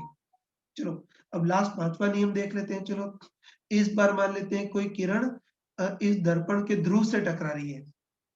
तो बस हम पक्का बोल सकते हैं कि कोई भी किरण दर्पण के ध्रुव से टकराए, तो बताओ ध्रुव के लिए तो अभिलंब का काम कौन करेगा? मुख्य अक्ष। ध्रुव पर डाले गए अभिलंब को तो मुख्य अक्ष बोलते हैं ना? तो बस कोई भी किरण दर्पण के ध्रुव से टकराएगी तो तब अभिलंब का काम कौन करेगा? मुख्य अक्ष। तो ये किरण अभिलंब मतलब मुख्य अक्ष से जितने कोण पर आएगी उतने ही कोण पर परावर्तित हो जाएगी। और उत्तल दर्पण के लिए भी ये नियम तो एज इट इज होगा कि कोई भी किरण ध्रुव से टकराए तो वो किरण अभिलंब या मुख्य अक्ष से जितने कोण पे आएगी उतने ही कोण पर परावर्तित हो जाएगी। तो बस हमने किरण चित्र के नियम देख लिए। तो बस अब हम किरण चित्र से ऑब्जेक्ट की इमेज बनाना उसको देख सकते हैं। हाँ बच्चों, देखो, हमने किरण चित्र के सारे रिजल्ट, सॉरी, किरण चित्र के सारे नियम देख लिए। अब हम किरण चित्र से ऑब्जेक्ट की इमेज बनाना वो देखते हैं। तो चलो, पहले हम अवतल दर्पण मतलब अभिसारी दर्पण के लिए किरण चित्र देखते हैं। ठीक है? तो चलो, इस बार मान लेते हैं अवतल दर्पण है, मतलब कोई अभिसारी दर्पण है। है, इसका जो फोकस बिंदु होता है उसको एफ बोलते हैं। हाँ सॉरी, ये चलो मान लेते हैं अवतल दर्पण है। अब अवतल दर्पण का जो फोकस बिंदु होता है उसको एफ बोलते हैं। फिर फोकस से डबल दूरी पर जो बिंदु होता है उसको 2f बोलते हैं, या इसको वक्रता केंद्र भी बोल सकते हैं। और बहुत दूर वाले बिंदु को अनंत बोलते हैं। ठीक है, तो ध्यान रखना कि मान लेते हैं कोई अवतल दर्पण है, ये ध्रुव है, ध्रुव पर डाले गए विलंब को मुख्य अक्ष बोलते हैं ना। तो उस फोकस बिंदु को एफ, फिर फोकस से डबल दूरी पर जो बिंदु होता है उसको 2f बोलते हैं या वक्रता केंद्र बोलते हैं। और बहुत जरा दूरी पर जो बिंदु होता है उसको अनंत बोलते हैं। बस देखते हैं कि ऑब्जेक्ट की अलग अलग स्थिति के अनुसार इमेज कहाँ कहाँ बनेगी वो देखते हैं, है ना। स्टार्ट करते हैं। तो चलो पहले केस में मान लेते हैं कि ऑब्जेक्ट बहुत ही ज्यादा दूर है ना। तो पहले केस में मान लेते हैं कि ऑब्जेक्ट बहुत ज्यादा दूर है, मतलब अनंत पर है। तब इमेज कैसे बनेगी वो देखते हैं। ये तो बस तुम कॉमन सेंस से बताओ। इस बार ऑब्जेक्ट बहुत ज्यादा दूरी पर है, मतलब अनंत दूरी पर है, तो हमको प्रैक्टिकली पता है कि ऑब्जेक्ट अगर अनंत दूरी पर हो तो ऑब्जेक्ट से आने वाली किरणें कैसी होंगी, लगभग समानांतर होंगी। देखना, बस हमको अच्छे पता है कि समानांतर किरणें अगर अवतल दर्पण से टकराएं तो ये जो अवतल दर्पण है उस समानांतर किरणों को कहाँ समेटेगा, फोकस पर, है ना। बोल सकते हैं कि ऑब्जेक्ट बहुत दूर है, अनंत पर है, तो उसकी आने वाली किरणें समानांतर होंगी। और समानांतर किरणें अवतल दर्पण से टकराएं तो अवतल दर्पण किरणों को कहाँ समेटता है, फोकस पर समेटता है। मतलब इस बार इमेज कहाँ बनेगी, फोकस पर बनेगी। उसके बाद बताओ, किरणें एक्चुअली मिल रही है मतलब इमेज वास्तविक बनेगी, और बहुत छोटी बनेगी मतलब बिंदुवत बनेगी। और बिंदुवत बनेगी तो फिर उल्टी या सीधी का कोई मतलब ही नहीं है। तुम बताओ कि बिंदु बेचारा क्या उल्टा और क्या सीधा। बस बोल सकते हैं कि ऑब्जेक्ट अनंत पर हो तो इमेज फोकस पर बनेगी, वास्तविक बनेगी, और बहुत छोटी बनेगी मतलब बिंदुवत बनेगी। देखो वैसे तो बिंदुवत में भी उसका कुछ न कुछ आकार तो होगा ही ना, भले मिलीमीटर माइक्रोमीटर में कुछ न कुछ आकार होगा। तो बिंदुवत में भी उसका आकार कितना होगा उसको हम आगे कैलकुलेशन वाले पार्ट में पढ़ेंगे। बाकी अभी इतना ही बोल सकते हैं कि ऑब्जेक्ट अनंत पर हो तो इमेज फोकस पर बनेगी, वास्तविक बनेगी, और बहुत छोटी बनेगी मतलब बिंदुवत बनेगी। चलो अब ऐसा करते हैं कि ऑब्जेक्ट को थोड़ा पास लाते हैं। देखो फर्स्ट केस में ऑब्जेक्ट अनंत पर था ना, सेकेंड केस में लेते हैं कि ऑब्जेक्ट को थोड़ा पास लाते हैं, मतलब अब ऑब्जेक्ट अनंत और 2f के बीच है। तो अब इमेज कहाँ बनेगी वो देखना है। चलो वही अवतल दर्पण है, ये एफ, 2f और अनंत। और इस बार ऑब्जेक्ट अनंत और 2f के बीच है। और चलो बड़ा मतलब एक्सटेंडेड ऑब्जेक्ट लेते हैं, ताकि हम ऑब्जेक्ट और इमेज की आकार को भी कंपेयर कर सकें, है ना। तो एक इस बार ऑब्जेक्ट एफ और 2f के बीच है। चलो बड़ा है एक्सटेंडेड ऑब्जेक्ट है जिसको ए भी बोल देते हैं। इस बार इमेज कहाँ बनेगी वो देखना है। बस तुम कॉमन सेंस से बताओ कि ए बिंदु तो मुख्य अक्ष पर है, इसकी तो इमेज मुख्य अक्ष पर ही कहीं बनेगी ना। वही ए बिंदु मुख्य अक्ष पर है, उसकी तो इमेज मुख्य अक्ष पर ही कहीं बनेगी। बस हमको मेनली इस बी बिंदु की इमेज कहाँ बनेगी वो देखना है। तो उसके लिए बी बिंदु से निकलने वाली कोई भी दो किरणें बनाते हैं। चलो ऐसा करते हैं कि बी बिंदु से निकलने वाली एक किरण तो ऐसी बनाते हैं जो मुख्य अक्ष के समानांतर आ रही है। और हमको अच्छे पता है कि जो किरण मुख्य अक्ष के समानांतर आएगी वो किरण परावर्तन के बाद फोकस से होकर के गुजरेगी। ये एक किरण बना दी, ठीक। और चलो बी बिंदु से निकलने वाली कोई दूसरी किरण बनाते हैं। तो दूसरी किरण कोई भी बना सकते हो, ये तुम चाहो तो बी से निकलने वाली वो किरण भी बना सकते हो जो दर्पण के ध्रुव से टकराती है। वो किरण मुख्य अक्ष से जितने कोण पर आएगी उतने ही कोण पर परावर्तित होगी। तो दूसरी किरण कोई भी बना सकते हैं, लेकिन अपने एनसीईआरटी की बुक में दूसरी किरण वो बना रखी है जो फोकस से होकर के गुजर रही है, उसको ले लेते हैं, ठीक। तो दूसरी किरण वो बनाते हैं जो, ठीक, बी से निकलने वाली दूसरी किरण वो बनाते हैं जो फोकस से होकर के गुजर रही है। और हमको पता है कि ये किरण फोकस से होकर के गुजर रही है, तो बताओ ये किरण परावर्तन के बाद मुख्य के, है ना, ये किरण फोकस से होकर के गुजर रही है, तो बताओ ये किरण परावर्तन के बाद मुख्य के समानांतर हो जाएगी रे। ये तो शायद समझ गए होंगे कि बी से निकलने वाली जो किरण मुख्य के समानांतर है वो फोकस से होकर के गुजरेगी। और बी से निकलने वाली जो किरण फोकस से होकर के गुजर रही है वो परावर्तन के बाद मुख्य के समानांतर निकल जाएगी। तो बताओ परावर्तन के बाद दोनों किरणें यहाँ मिली है ना, तो बस दोनों किरणें यहाँ मिली है, मतलब बी की इमेज बी डैश यहाँ बनेगी। तो बताओ बी की इमेज बी डैश यहाँ बनेगी तो ऑब्वियसली ए की इमेज ए डैश यहाँ बनेगी। मतलब complete image A dash B dash ऐसी बन जाएगी, है ना। तो बस हम पक्का बोल सकते हैं कि बताओ इस बार इमेज कहाँ बनी है? F और 2F के बीच बनी है ना? तो बस हम बोल सकते हैं कि ऑब्जेक्ट अगर बोल सकते हैं कि ऑब्जेक्ट अगर अनंत और 2F के बीच हो, तो उस केस में इमेज F और 2F के बीच बनेगी। किरणें वास्तव में कट रही है मतलब इमेज वास्तविक बनेगी, उल्टी बन रही है और वस्तु से छोटी बनेगी ये बोल सकते हैं, है ना? तो बस हम कह सकते हैं कि ऑब्जेक्ट अनंत पर हो तो इमेज फोकस पर और ऑब्जेक्ट को जैसे पास लाएँगे इमेज दूर जाएगी और ऑब्जेक्ट अनंत और 2F के बीच हो तो इमेज F और 2F के बीच बनेगी। वैसे तो 2 किरणें काफ़ी हैं, लेकिन कोई डेढ़ बुद्धि इंसान चाहे तो तीसरी किरण भी बना सकता है।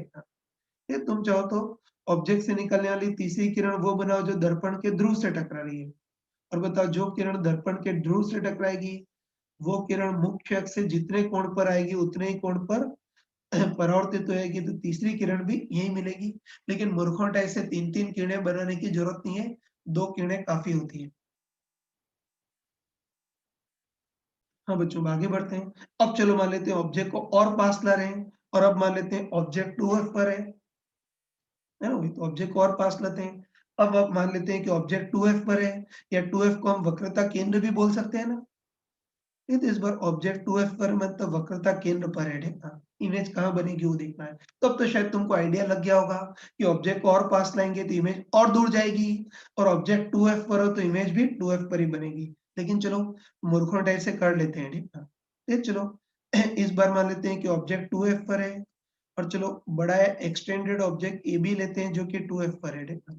इस बार इसकी इमेज कहाँ बनेगी वो देखना है। बस वही कांसेप्ट कि ए बिंदु तो मुख्य अक्ष पर है, इसकी इमेज तो मुख्य अक्ष पर ही कहीं बनेगी बस, बी बिंदु की इमेज कहाँ बनेगी वो देखना है। तो उसके लिए बी बिंदु से निकलने वाली कोई भी 2 किरणें बनाते हैं।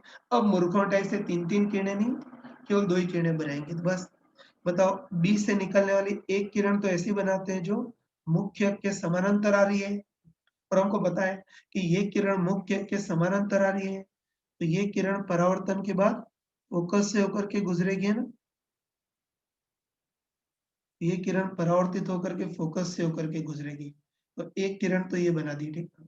अब चलो बी बिंदु से निकलने वाली कोई दूसरी किरण बनाते हैं। चलो बी बिंदु से निकलने वाली दूसरी किरण ऐसी बनाते हैं जो फोकस से होकर के गुजर रही है और हमको पता है कि जो किरण फोकस से होकर के गुजर रही है, वो किरण परावर्तन के बाद मुख्य अक्ष के बिल्कुल समानांतर है ना? जो किरण फोकस से होकर के गुजर रही है, वो किरण मुख्य अक्ष के बिल्कुल समानांतर हो जाएगी।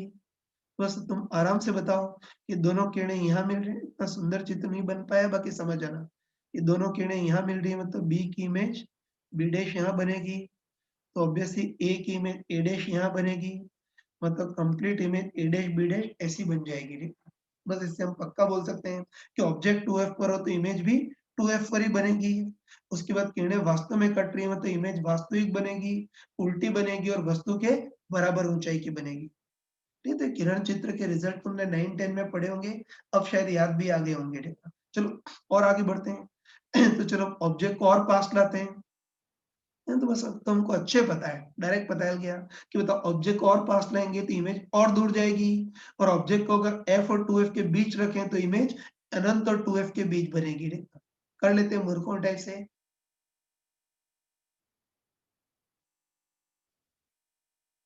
सॉरी। ये तो ऑब्जेक्ट F और 2F के बीच है, एक्सटेंडेड ऑब्जेक्ट AB है। इस बार इमेज कहाँ बनेगी वो देख लेते हैं। वही कांसेप्ट की बताओ ए बिंदु तो मुख्य अक्ष पर है, इसकी इमेज तो मुख्य अक्ष पर ही कहीं बनेगी। बस बी बिंदु की इमेज कहाँ बनेगी वो देखना है। तो उसके लिए बी बिंदु से निकलने वाली कोई भी 2 किरणें बनाते हैं। तो चलो बी बिंदु से निकलने वाली एक किरण तो ऐसी बनाते हैं जो मुख्य अक्ष के समानांतर आ रही है और हमको पता है कि जो किरण मुख्य अक्ष के समानांतर आएगी, वो तो परावर्तन के बाद फोकस से होकर के गुजरेगी। तो एक किरण तो ये बन गई थी और चलो अब बी बिंदु से निकलने वाली दूसरी किरण वो बनाते हैं जो इसके फोकस से होकर के गुजर रही है, ठीक है? और तुम बताओ कि जो किरण इसके फोकस से होकर के गुजर रही है, वो किरण मुख्य अक्ष के समानांतर चली आएगी, है ना? जो किरण फोकस से होकर के गुजर रही है, वो किरण मुख्य अक्ष के समानांतर चली आएगी, है ना? तो बस बना दी कि बी से निकलने वाली जो किरण मुख्य अक्ष के समानांतर है वो फोकस से गुजरेगी और जो किरण फोकस से होकर के आ रही है वो मुख्य अक्ष के समानांतर गुजरेगी। बस बताओ परावर्तन के बाद दोनों किरणें यहाँ मिली है मतलब बी की इमेज बी डैश यहाँ बनेगी। बस कॉमन सेंस से बताओ कि बी की इमेज बी डैश यहाँ बनेगी तो ए की इमेज ए डैश यहाँ complete image A dash B dash ऐसी बन जाएगी। बस तुम आराम से बताओ कि इस बार इमेज कहाँ बन रही है, 2f और अनंत के बीच बन रही है। ये तो हमने लॉजिकली सोच लिया था तो हमको पता है कि ऑब्जेक्ट और पास लाए तो इमेज और दूर जाएगी और ऑब्जेक्ट f और 2f के बीच हो तो इमेज 2f और अनंत के बीच बनेगी। उसके बाद किरणें वास्तव में कट रही है मतलब इमेज वास्तविक बनेगी, उल्टी बनेगी और इस बार वस्तु से बड़ी बनेगी। हाँ बच्चों और आगे बढ़ते हैं। ठीक है, तो अभी तो ऑब्जेक्ट f और 2f के बीच था ना, लेकिन चलो ऑब्जेक्ट को और पास लाते हैं और अब मान लेते हैं ऑब्जेक्ट फोकस पर हो तो इमेज कहाँ बनेगी वो देखना है। तो वैसे तुमने खुद ने सोच लिया होगा कि ऑब्जेक्ट को और पास लाएंगे तो इमेज और दूर जाएगी और अगर ऑब्जेक्ट को बिल्कुल फोकस पर रखें तो इमेज कहाँ भाग जाएगी, अनंत पर बनेगी। देख लेते हैं इस बार। ठीक है, तो गोलीय अवतल दर्पण है f2f और इनफाइनाइट है ना। इस बार भी एक्सटेंडेड ऑब्जेक्ट ए भी लेते हैं लेकिन इस बार ऑब्जेक्ट को बिल्कुल फोकस पर रखा है। अब इमेज कहाँ बनेगी वो देखना है। वही तरीका यार कि ए बिंदु तो मुख्य अक्ष पर है, उसकी इमेज तो मुख्य अक्ष पर ही कहीं बनेगी बस। बी बिंदु की इमेज कहाँ बनेगी वो देखना है। तो उसके लिए बी बिंदु से निकलने वाली कोई भी दो किरणें बनाते हैं ना, तो चलो बी बिंदु से निकलने वाली एक किरण तो ऐसी बनाते हैं जो मुख्य अक्ष के समानांतर आ रही है और हमको पता है कि जो किरण मुख्य अक्ष के समानांतर आएगी वो किरण तो परावर्तन के बाद फोकस से होकर के गुजरेगी, एक किरण बना दी। ठीक, अब चलो ऐसे ही बी बिंदु से निकलने वाली दूसरी किरण वो बनाते हैं जो फोकस से होकर के जाती है लेकिन इस बार ऑब्जेक्ट खुद ही फोकस पर बैठा हुआ है तो फोकस वाली किरण नहीं बना सकते। तो बी बिंदु से जाने वाली दूसरी किरण वो बनाते हैं जो दर्पण के ध्रुव से टकरा रही है ना। हमको अच्छे पता है कि जो किरण दर्पण के ध्रुव से टकराएगी वो किरण मुख्य अक्ष से जितने कोण पर आएगी उतने ही कोण पर परावर्तित हो जाएगी। है तो ध्यान रखना कि जो किरण समानांतर आ रही है वो फोकस से गुजरेगी और जो किरण दर्पण के ध्रुव से टकरा रही है वो किरण मुख्य अक्ष से जितने कोण पर आएगी उतने ही कोण पर परावर्तित हो जाएगी। तो बस तुम देखते ही बताओ कि इस बार परावर्तन के बाद दोनों किरणें बिल्कुल समानांतर हो गई है ना। तो परावर्तन के बाद दोनों किरणें कहीं बिल्कुल समानांतर होगी इसलिए न तो मिलेंगी और न मिलती हुई प्रतीत होंगी। तो प्रैक्टिकल आंसर तो ये है कि इस बार इमेज बनेगी नहीं। फिर भी जबरदस्ती तुमको कोई पिन चुभा कर पूछे तो हम बोलेंगे कि इमेज कहाँ बनेगी, अनंत पर बनेगी। सही है ना। बस हम बोल सकते हैं कि ऑब्जेक्ट अगर फोकस पर हो तो इमेज अनंत पर बनेगी। इमेज की दूरी बहुत ज्यादा है तो ऊंचाई भी बहुत ज्यादा होगी, मतलब इमेज जो होगी वो वस्तु से बहुत ही बड़ी बनेगी, है ना, ये बोल सकते हैं। अब देखो ये तो हमने पता लगा लिया कि ऑब्जेक्ट फोकस पर हो तो इमेज अनंत पर बनेगी और वस्तु से बहुत बड़ी बनेगी। लेकिन अब कई बच्चे पूछते हैं कि इमेज वास्तविक बनेगी या आभासी और सीधी बनेगी या उल्टी, तो इसका आंसर है कि ये चीज फोकस पर अगर वस्तु रखी हो तो ये चीज डिफाइंड होगी ही नहीं।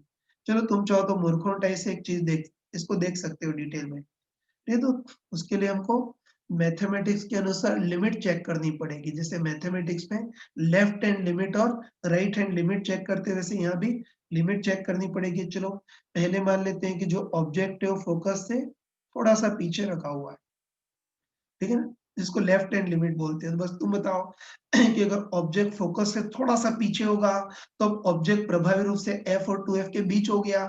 और बताओ ऑब्जेक्ट एफ और 2f के बीच हो गया तो बताओ अब अपवर्तन, फिर अब परावर्तन के बाद किरणें लगभग तो समानांतर रहेंगी लेकिन थोड़ी सी सिमटने वाली होंगी। एफ और 2f के बीच वाला केस देखा था ना। बस ऑब्जेक्ट फोकस से थोड़ा सा पीछे हो तो ऑब्जेक्ट प्रभावी रूप से एफ और 2f के बीच हो गया। तो परावर्तन के बाद किरणें लगभग तो समानांतर होंगी लेकिन थोड़ी सी सिमटने वाली होंगी। थोड़ी सी सिमटने वाली होंगी तो बताओ किरणें इधर बहुत दूर जाकर के मिलेंगी मतलब तब इमेजेस लेफ्ट इनफाइनाइट पे बनेगी। किरणें वास्तव में मिलेंगी मतलब इमेज वास्तविक बनेगी और उल्टी बनेगी। लेकिन चलो अब इसकी राइट हैंड लिमिट चेक करते हैं, मतलब मान लेते हैं कि ऑब्जेक्ट फोकस से थोड़ा सा आगे है। तो बताओ कि ऑब्जेक्ट फोकस से थोड़ा सा आगे हो तो अब ऑब्जेक्ट प्रभावी रूप से फोकस और ध्रुव के बीच आ गया। और अगले पार्ट में तुम पढ़ोगे कि ऑब्जेक्ट फोकस और ध्रुव के बीच हो तो अब परावर्तन के बाद किरणें लगभग तो समानांतर होंगी लेकिन अब थोड़ी सी फैलने वाली होंगी। और फैलने वाली होंगी मतलब किरणें कहीं मिलेंगी तो नहीं, लेकिन कोई दर्शक यहाँ से देखे तो किरणें बहुत दूर जाकर के मिलती हुई प्रतीत होंगी। इससे अब इमेज राइट इनफाइनाइट पे बनती हुई प्रतीत होगी, है ना। उसके बाद इमेज मिलती प्रतीत हो रही है मतलब इमेज आभासी बनेगी और सीधी बनेगी, है ना?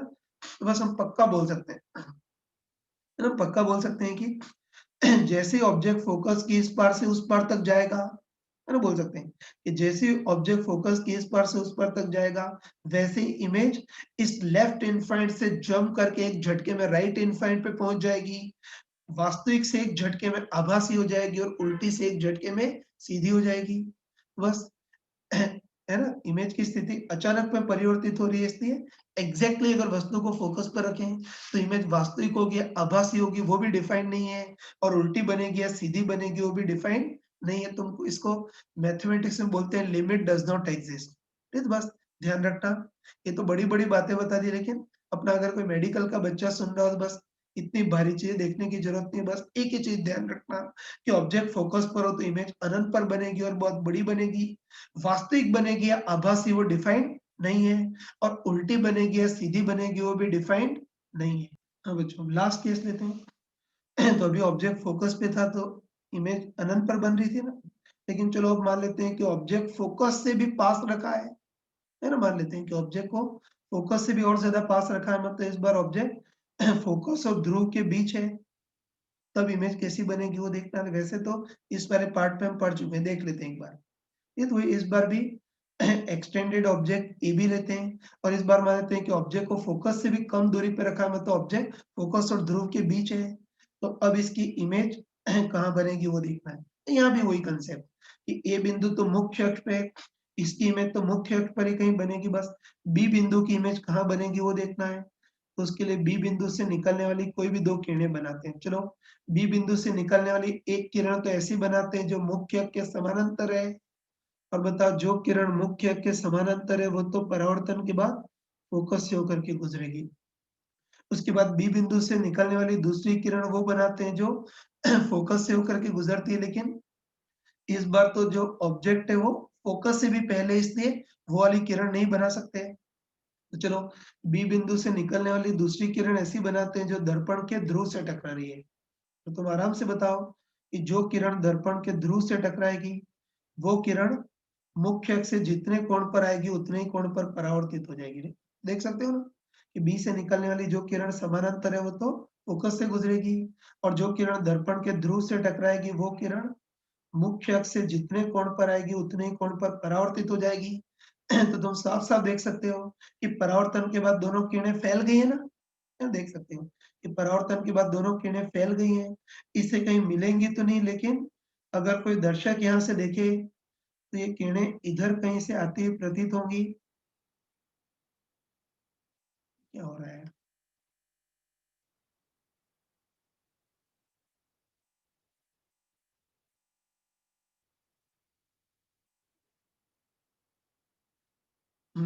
ये तो ध्यान रखना कि परावर्तन के बाद किरणें फैल गई हैं, इससे कहीं मिलेंगी तो नहीं, लेकिन कोई दर्शक यहाँ से देखे तो ये किरणें इधर कहीं से आती हुई प्रतीत होंगी, मतलब बी की इमेज बी डैश यहाँ बनेगी। तो ऑब्वियसली ए की इमेज ए डैश यहाँ बनेगी और complete image A dash B dash ऐसी बन जाएगी। है ना? बस हम कंफर्म बोल सकते हैं कि अगर ऑब्जेक्ट फोकस और ध्रुव के बीच हो, है ना? ऑब्जेक्ट अगर फोकस और ध्रुव के बीच हो तो अब इमेज आभासी बनेगी, है ना? वही ऑब्जेक्ट फोकस और ध्रुव के बीच हो तब इमेज आभासी बनेगी। उसके बाद वस्तु से बहुत बड़ी बनेगी, मतलब आवर्धित बनेगी और सीधी बनेगी। तो लिख दिया है कि ऑब्जेक्ट फोकस और ध्रुव के बीच हो तो इस बार इमेज वास्तविक नहीं आभासी बनेगी। वस्तु से बहुत बड़ी मतलब आवर्धित बनेगी और सीधी बनेगी। लेकिन ये इमेज कहाँ बनेगी उसको हम किरण चित्र के आधार पर नहीं बता सकते। तुम ध्यान रखना, ध्यान रखना कि जैसे ऑब्जेक्ट को फोकस के इधर रखेंगे, अभी देख चुके थे ना कि जैसे ऑब्जेक्ट को फोकस के इधर रखेंगे तो इमेज राइट इनफाइनाइट पे बनेगी। फिर ऑब्जेक्ट को और पास लाएंगे तो इमेज बहुत तेजी से पास आएगी, और ऑब्जेक्ट को अगर ध्रुव पे रख दें तो इमेज भी लगभग ध्रुव पर बनेगी। बस ऑब्जेक्ट की यहाँ से लेकर के यहाँ तक की गति के दौरान इमेज अनंत से इधर तक गति कर जाएगी। बस ऑब्जेक्ट फोकस और ध्रुव के बीच हो तो इमेज आभासी बनेगी, लेकिन कहाँ बनेगी उसको हम किरण चित्र के आधार पर नहीं बता सकते। इमेज कहाँ बनेगी उसके लिए यहाँ तो हमको फॉर्मूले का यूज करना ही पड़ेगा। बस इतना ही बोल सकते हैं, इमेज आभासी बनेगी, वस्तु से बहुत बड़ी बनेगी और सीधी बनेगी, इतना ही बोल सकते हैं। ठीक है, तो ये अवतल दर्पण के किरण चित्र के हमने सारे रिजल्ट पढ़ लिए। ठीक, तो देखो रिजल्ट तो पढ़ लिए लेकिन इससे हमको एक इंटरेस्टिंग चीज़ पता चल गई। ये तो हम क्लियरली बोल सकते हैं कि गोलीय दर्पण के केस में अगर कभी भी इमेज वास्तविक बन रही हो तो उल्टी बनती थी और कभी भी इमेज आभासी बनेगी तो सीधी बनेगी। ये तो बहुत इंपॉर्टेंट रिजल्ट है, तो ध्यान रखना। और ध्यान रखना कि ये रिजल्ट गोलीय दर्पण के लिए वैलिड है, तो गोलीय दर्पण का जो भाई पतले लेंस होते हैं उनके लिए भी वैलिड है। तो बस आगे अच्छे से ध्यान रखना कि गोलीय दर्पण हो या उसके भाई पतले लेंस हो, उसपे एक चीज़ पक्की है कि अगर इमेज वास्तविक बनेगी तो निश्चित उल्टी बनेगी और इमेज आभासी बनेगी तो निश्चित सीधी बनेगी, हम कन्फर्म बोल सकते हैं। हाँ बच्चों देखो, अभी हमने अवतल या अभिसारी लेंस के लिए किरण चित्र के रिजल्ट देख लिए। अब हम उत्तल या अपसारी लेंस के लिए किरण चित्र के रिजल्ट देखते हैं। सॉरी बच्चों, इसके पहले अवतल दर्पण का एक छोटा सा केस लेना रह गया। नहीं तो अवतल दर्पण के किरण चित्र के हमने सारे रिजल्ट देखे ना। और ध्यान रखना कि अभी तक तो हमने जितने भी केसेस देखे उसमें ऑब्जेक्ट वास्तविक था।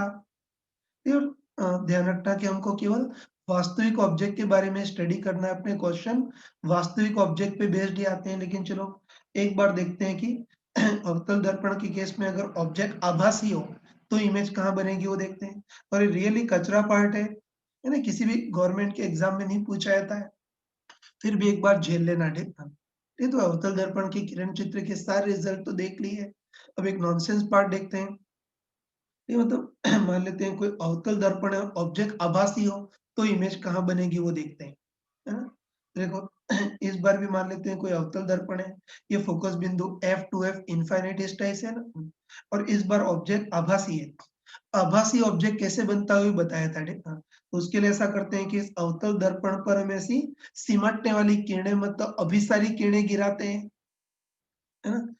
और मैंने तुमको क्लियरली बताया था कि कभी भी किसी इंस्ट्रूमेंट पर ऐसे सिमटने वाली किरणें गिराएं तो ऐसे केस में आपतित किरणों का जो प्रतिच्छेदी बिंदु है वही ऑब्जेक्ट का काम करेगा। लेकिन ये भी पता है कि किरणें आपतित किरणें वास्तव में अब प्रतिच्छेद कर नहीं रही हैं, यहाँ प्रतिच्छेद करती हुई प्रतीत हो रही है, इसलिए इस बार ऑब्जेक्ट आभासी ऑब्जेक्ट होगा। इस बार इमेज कहाँ बनेगी वो हमको देखना है, ठीक है? तो इसको तो कोई स्मार्टली बता सकता है ना? इसको तो कोई कॉमन सेंस बता सकता है। चलो तुम खुद बताओ। हम लॉजिकली सोच सकते हैं कि बताओ जो अवतल दर्पण है वो समानांतर किरणों को भी समेटता है, तो इस बार तो किरणें ऑलरेडी सिमटने वाली हैं। ऑलरेडी सिमटने वाली है मतलब इनको तो और जल्दी समेटेगा, फोकस से भी कम दूरी पर समेटेगा, है ना? तो इसको लॉजिकली बोल सकते हैं कि अवतल दर्पण समानांतर किरणों को भी समेटता है, तो इस बार तो किरणें ऑलरेडी सिमटने वाली है, इनको तो और जल्दी समेटेगा मतलब फोकस से भी कम दूरी पर समेटेगा, मतलब किरणें निश्चित मिलेंगी मतलब इमेज निश्चित वास्तविक होगी और फोकस से भी कम दूरी पर बनेगी मतलब फोकस और ध्रुव के बीच ही बनेगी, ठीक है? बस हम पक्का बोल सकते हैं ना, हम कंफर्म बोल सकते हैं कि ऑब्जेक्ट आभासी हो या दर्पण पर अगर ऐसे सिमटने वाली किरणें भेजें तो उस केस में परावर्तन के बाद किरणें वास्तव में मिलेंगी मतलब इमेज निश्चित रूप से वास्तविक होगी। और इस बार किरणें फोकस से भी कम दूरी पर मिलेंगी मतलब इमेज जो बनेगी वो फोकस से भी कम दूरी पर बनेगी मतलब फोकस और ध्रुव के बीच बनेगी। बाकी उल्टी होगी या सीधी होगी वो बता नहीं सकते हैं, और वस्तु से बड़ी होगी या छोटी होगी वो भी बता नहीं सकते, उसके लिए फिर हमको फॉर्मूले का यूज करना पड़ेगा, है ना? बाकी ध्यान रखना कि आभासी ऑब्जेक्ट को हमने मूर्खों टाइप से लास्ट बार स्टडी किया है। बाकी अब हम आभासी ऑब्जेक्ट को कभी भी नहीं स्टडी नहीं करेंगे, जस्ट नॉनसेंस पार्ट है। तो मान के चलना कि आगे जो भी पार्ट है उसमें हम वास्तविक ऑब्जेक्ट को स्टडी करेंगे। तो वही अवतल दर्पण में किरण चित्र के हमने सारे रिजल्ट पढ़ लिए, है ना? तो अवतल दर्पण में किरण चित्र के सारे रिजल्ट पढ़ लिए। चलो इन सारे रिजल्ट को एक बार साथ में देख लेते हैं ताकि सारे रिजल्ट अच्छे से याद हो जाए। तो चलो अवतल दर्पण है, फोकस दूरी f, ये 2f और इनफाइनाइट। ऑब्जेक्ट की स्थिति के अनुसार इमेज कहाँ-कहाँ बनती है वो एक बार साथ में देख लेते हैं। चलो पहले मान लेते हैं कि ऑब्जेक्ट अनंत पर है, तो हमको अच्छे पता है कि ऑब्जेक्ट अनंत पर है तब इमेज कहाँ बनती है? फोकस पर बनती है। फिर ऑब्जेक्ट को पास लाते हैं तो हमको पता है कि ऑब्जेक्ट को जैसे पास लाएँगे इमेज दूर जाएगी, है ना? तो ऑब्जेक्ट को जैसे पास लाएँगे इमेज दूर जाएगी, और ऑब्जेक्ट अनंत और 2f के बीच हो तो इमेज f और 2f के बीच बनेगी। फिर ऑब्जेक्ट को और पास लाएँगे तो इमेज और दूर जाएगी, और अगर ऑब्जेक्ट 2f पर हो तो इमेज भी 2f पर ही बनती है। फिर ऑब्जेक्ट को और पास लाएंगे तो इमेज और दूर जाएगी, और ऑब्जेक्ट f और 2f के बीच हो तो इमेज अनंत और 2f के बीच बनेगी। फिर ऑब्जेक्ट को और पास लाएंगे तो इमेज और दूर जाएगी, और ऑब्जेक्ट को अगर बिल्कुल फोकस पर ही रखें तो इमेज अनंत पर भाग जाएगी। उसके बाद यही बताया था कि ऑब्जेक्ट को फोकस के जस्ट पिछले वाले बिंदु पर रखें, है ना? ऑब्जेक्ट को फोकस के जस्ट पीछे वाले बिंदु पर रखें, तब तो इमेज इस लेफ्ट इनफाइनाइट पर बनती है, वास्तविक बनती है और उल्टी बनती है। लेकिन यही बताया था कि जैसे ही ऑब्जेक्ट फोकस के इस पार से इस पार तक पहुंच गया, इमेज लेफ्ट इनफाइनाइट से एक झटके में जंप करके राइट इनफाइनाइट पे पहुंच जाती है, वास्तविक से एक झटके में आभासी और उल्टे से एक झटके में सीधी बन जाती है। और उसके बाद हमको पता है कि उसके बाद अगर ऑब्जेक्ट को जैसे पास लाएंगे, आभासी इमेज बहुत तेजी से पास आएगी, है ना? तो ऑब्जेक्ट फोकस और ध्रुव के बीच हो गया ना, तो ऑब्जेक्ट को जैसे पास लाएंगे आभासी इमेज बहुत तेजी से पास आएगी, और लास्ट में ऑब्जेक्ट ध्रुव पर तो इमेज भी लगभग ध्रुव पर। ये इसकी पूरी कहानी देख ली। और उसके बाद ऑब्जेक्ट आभासी होगा तो इमेज कहाँ बनेगी उसको देखने की जरूरत है ही नहीं, क्योंकि वो कचरा पार्टेड है। तो ये सर हमने देख लिया। ठीक, अब चलो इसमें एक लॉजिकल क्वेश्चन पूछता हूँ। ये तो तुम बताओ कि ऑब्जेक्ट को जैसे से पास लाएंगे इमेज दूर जाएगी, क्या है चीज हर बार वैलिड है क्या? नहीं है। ये तो हमको अच्छे पता है ना, हमको अच्छे पता है कि ऑब्जेक्ट भी वास्तविक और इमेज भी वास्तविक हो, है ना भाई? कि ऑब्जेक्ट भी वास्तविक और इमेज भी वास्तविक हो ना, तो तब तो ये सही है कि ऑब्जेक्ट को जैसे पास लाते इमेज दूर जाती है। ध्यान रखना, इमेज अगर वास्तविक हो तब तो सही है कि ऑब्जेक्ट को जैसे से पास लाएंगे इमेज दूर जाएगी, सही है। लेकिन बताओ अगर इमेज अगर आभासी हो, तब तो ऑब्जेक्ट को जैसे पास आ रहे हैं आभासी इमेज बहुत तेजी से पास आ रही है, तो फिर वो चीज वैलिड नहीं होगी। तो अवतल दर्पण के किरण चित्र के सारे रिजल्ट पढ़ लिए। हाँ बच्चों देखो, अभी हमने अवतल दर्पण के किरण चित्र के सारे रिजल्ट पढ़ लिए। अब हम उत्तल या अपसारी दर्पण के लिए किरण चित्र देखते हैं। ठीक है, चलो इस बार मान लेते हैं कि उत्तल दर्पण है मतलब अपसारी दर्पण है। हमको पता है कि उत्तल दर्पण का जो फोकस होता है वो परावर्तक सतह के सामने नहीं होता, परावर्तक सतह के पीछे छुपा होता है।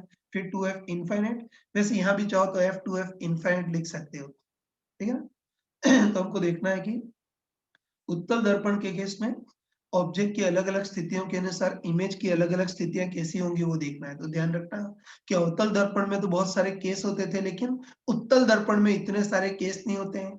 उत्तल दर्पण में हर बार किरण चित्र लगभग एक जैसा ही बनता है। तो चलो मान लेते हैं उत्तल दर्पण है, और पहले मान लेते हैं कि ऑब्जेक्ट बहुत दूर है मतलब अनंत पर है। तो हमको अच्छे पता है कि ऑब्जेक्ट अनंत पर हो तो ऑब्जेक्ट से आने वाली किरणें लगभग समानांतर होंगी, और हमको पता है कि समानांतर किरणें अगर उत्तल दर्पण पे गिरेंगी तो उत्तल दर्पण इन किरणों को फैला देगा, है ना?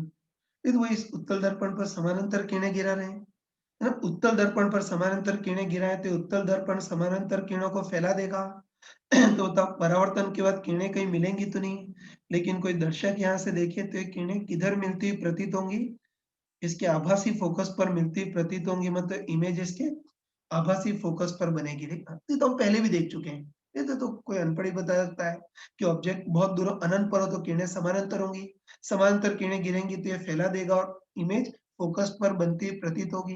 तो ये हमको पहले से ही पता है कि उत्तल दर्पण के केस में ऑब्जेक्ट अनंत पर हो तो इमेज आभासी फोकस पर बनेगी। लेकिन चलो अब मान लेते हैं कि ऑब्जेक्ट अनंत दूरी पर नहीं है, सीमित दूरी पर है, तो किरण चित्र कैसा बनेगा वो देखना है। तो अवतल दर्पण में तो बहुत सारे केस थे ना, लेकिन उत्तल दर्पण में बहुत सारे केस नहीं होंगे। ध्यान रखना कि उत्तल दर्पण में वास्तविक ऑब्जेक्ट सीमित दूरी पर चाहे कहीं भी रखा हो, हर बार किरण चित्र लगभग एक जैसा ही बनेगा। तो उसमें जो ऑब्जेक्ट है f और 2f के बीच हो, अनंत और 2f के बीच हो, फोकस और ध्रुव के बीच हो, ये सब कुछ भी बोलने की जरूरत नहीं है। वास्तविक ऑब्जेक्ट उसके सामने चाहे कहीं भी रखा हो, हर बार किरण चित्र एक जैसा ही बनेगा, है ना? तो चलो मान लेते हैं कि इस बार भी उत्तल दर्पण है, ये फोकस बिंदु है, और इधर भी f2f इनफाइनाइट ऐसे लिख सकते हैं। तो चलो इस बार, है ना, इस बार कोई वास्तविक ऑब्जेक्ट, हाँ, इस बार वास्तविक ऑब्जेक्ट इसे सीमित दूरी पे रखा है। तो चलो इस बार एक्सटेंडेड ऑब्जेक्ट लेते हैं, इसको ए बी बोलते हैं, और ए बी किसके बीच है उसको बोलने की जरूरत नहीं, किरण चित्र एक जैसा ही आएगा, है ना? तो चलो मान लेते हैं कोई वास्तविक ऑब्जेक्ट इस उत्तल दर्पण के सामने सीमित दूरी पर रखा है, इमेज कहाँ बनेगी वो देखना है। बस वही चीज़ कि ए बिंदु मुख्य अक्ष पर है, इसकी इमेज तो मुख्य अक्ष पर ही कहीं बनेगी बस, बी बिंदु की इमेज कहाँ बनेगी वो देखना है। तो उसके लिए बी बिंदु से निकलने वाली कोई भी 2 किरणें बना देते हैं। चलो, बी बिंदु से निकलने वाली एक किरण तो ऐसी बनाते हैं जो मुख्य अक्ष के समानांतर आ रही है, और हमको अच्छे पता है कि जो किरण मुख्य अक्ष के समानांतर आएगी, वो किरण परावर्तन के बाद फैल जाएगी, है ना? तो ये बोल सकते हैं कि जो किरण मुख्य अक्ष के समानांतर आएगी, वो किरण परावर्तन के बाद फैल जाएगी। तो बताओ वो किरण इसके आभासी फोकस पर, ये क्या हो रहा है यार? हुँ, जो किरण मुख्य अक्ष के समानांतर आएगी, वो किरण फैल जाएगी, और वो किरण इसके आभासी फोकस पर मिलती प्रतीत होगी। एक किरण ऐसी बना दी। चलो कोई दूसरी किरण बनानी है, तो दूसरी किरण भी कोई बना सकते हैं, लेकिन चलो हम बी से निकलने वाली दूसरी किरण ऐसी बनाते हैं जो इसके आभासी फोकस को निशाना लगाते हुए, है ना? वही, कि बी से निकलने वाली दूसरी किरण ऐसी बनाते हैं जो इसके फोकस की ओर निशाना लगाते हुए, और हमको अच्छे पता है ना? हमको अच्छे पता है कि जो किरण इसके फोकस की ओर निशाना लगाते हुए है, वो किरण परावर्तन के बाद, है ना? जो किरण इसके फोकस की ओर निशाना लगाते हुए, वो किरण परावर्तन के बाद मुख्य अक्ष के समानांतर हो जाएगी। तो बताइए वो क्लियर ना? कि बी से निकलने वाली जो किरण समानांतर में फैल जाएगी, फोकस पर मिलती हुई प्रतीत होगी, और जो किरण इसके उल्टे फोकस की ओर निशाना लगाते हुए, वो किरण परावर्तन के बाद मुख्य अक्ष के समानांतर हो जाएगी। बस तुम देखते ही बताओ कि इस बार परावर्तन के बाद दोनों किरणें फैल गई है ना? दोनों किरणें फैल गई हैं, इससे दोनों किरणें कहीं मिलेंगी तो नहीं। लेकिन अगर कोई दर्शक यहाँ से देखे, है ना? कोई दर्शक यहाँ से देखे तो दोनों किरणें इधर कहीं मिलती हुई प्रतीत होंगी, मतलब बी की इमेज बी डैश यहाँ बनेगी, तो ऑब्वियसली ए की इमेज ए डैश यहाँ बनेगी, और complete image A dash B dash ऐसी बन जाएगी। मतलब इमेज फोकस और ध्रुव के बीच होगी और आभासी होगी। ये और ध्यान रखना कि अगर इमेज दूरी को तुम अगर चेंज करो तब भी किरण चित्र लगभग ऐसा ही आएगा, है ना? तो बस हम पक्का बोल सकते हैं, ठीक है? हम पक्का बोल सकते हैं कि उत्तल दर्पण में इतने सारे रिजल्ट नहीं होते। हम कंफर्म बोल सकते हैं कि उत्तल दर्पण के केस में तो वास्तविक ऑब्जेक्ट इसके सामने कितनी भी सीमित दूरी पर रखा हो, है ना? बोल सकते हैं कि उत्तल दर्पण के केस में तो वास्तविक ऑब्जेक्ट इसके सामने कितनी भी सीमित दूरी पर रखा हो, इमेज हमेशा फोकस और ध्रुव के बीच ही सीमित रहेगी। उसके बाद इमेज हमेशा आभासी बनेगी, सीधी बनेगी और वस्तु से छोटी बनेगी। सही है ना? तो ये मैंने लिख भी दिया है, मैंने लिख दिया है कि उत्तल दर्पण के केस में वास्तविक ऑब्जेक्ट इसके सामने चाहे कहीं भी रखा हो, तो कितनी भी सीमित दूरी पर रखा हो, इमेज हमेशा फोकस और ध्रुव के बीच ही सीमित रहेगी, इमेज हमेशा आभासी बनेगी, सीधी बनेगी और वस्तु से छोटी बनेगी, ये बोल सकते हैं। बस उत्तल दर्पण के केस में भी ऑब्जेक्ट की अलग-अलग स्थितियों के अनुसार इमेज की अलग-अलग स्थिति देख सकते हैं, और इसमें बहुत कॉम्प्लिकेट नहीं है, इसमें तो बहुत सिंपल है। हाँ, वही उत्तल दर्पण में अगर ऑब्जेक्ट अनंत पर हो तब तो इमेज कहाँ बनेगी? फोकस पर बनेगी, है ना? ऑब्जेक्ट अनंत पर हो तो इमेज आभासी फोकस पर बनेगी। उसके बताओ उसके बाद बताओ ऑब्जेक्ट जैसे-जैसे पास आएगा, आभासी इमेज बहुत धीरे-धीरे, मतलब कछुआ चाल से पास आएगी। बोल सकते हैं कि ऑब्जेक्ट जैसे पास आएगा, आभासी इमेज बहुत धीरे-धीरे पास आएगी, और फिर ऑब्जेक्ट दर्पण पे ध्रुव पे तो इमेज भी लगभग दर्पण के ध्रुव पर बनेगी। तो ऑब्जेक्ट जितनी भी सीमित दूरी पर हो बेचारी इमेज हमेशा फोकस और ध्रुव के बीच ही सीमित रहेगी। इमेज हमेशा आभासी बनेगी, सीधी बनेगी और वस्तु से छोटी बनेगी। तो ये देख लिया, ठीक है? और चलो इसमें भी इस चीज़ पे वापस ठप्पा लग गया कि बताओ इमेज आभासी बन रही है और सीधी बन रही है ना? तो बस अब हम कॉन्फिडेंट ही बोल सकते हैं, है ना? तो हम कॉन्फिडेंट ही बोल सकते हैं कि चाहे उत्तल दर्पण हो, अवतल दर्पण हो या इसके भाई लेंस हो, ठीक? उसमें एक चीज़ पक्का है कि इमेज कभी भी वास्तविक बनेगी तो उल्टी बनेगी, और इमेज कभी भी आभासी बनेगी तो वो हमेशा सीधी बनेगी, हम कन्फर्म बोल सकते हैं। तो लिख दिया मैंने कि गोली दर्पण है, इसके भाई थिन लेंस हो, दोनों भाई-भाई हैं, वो आगे पढ़ लोगे। तो इस केस में अगर कभी भी इमेज वास्तविक बनेगी तो निश्चित रूप से उल्टी बनेगी, और कभी भी इमेज आभासी बनेगी तो निश्चित रूप से सीधी बनेगी। और कहने की जरूरत नहीं है कि सारे रिजल्ट वास्तविक ऑब्जेक्ट के लिए वैलिड हैं।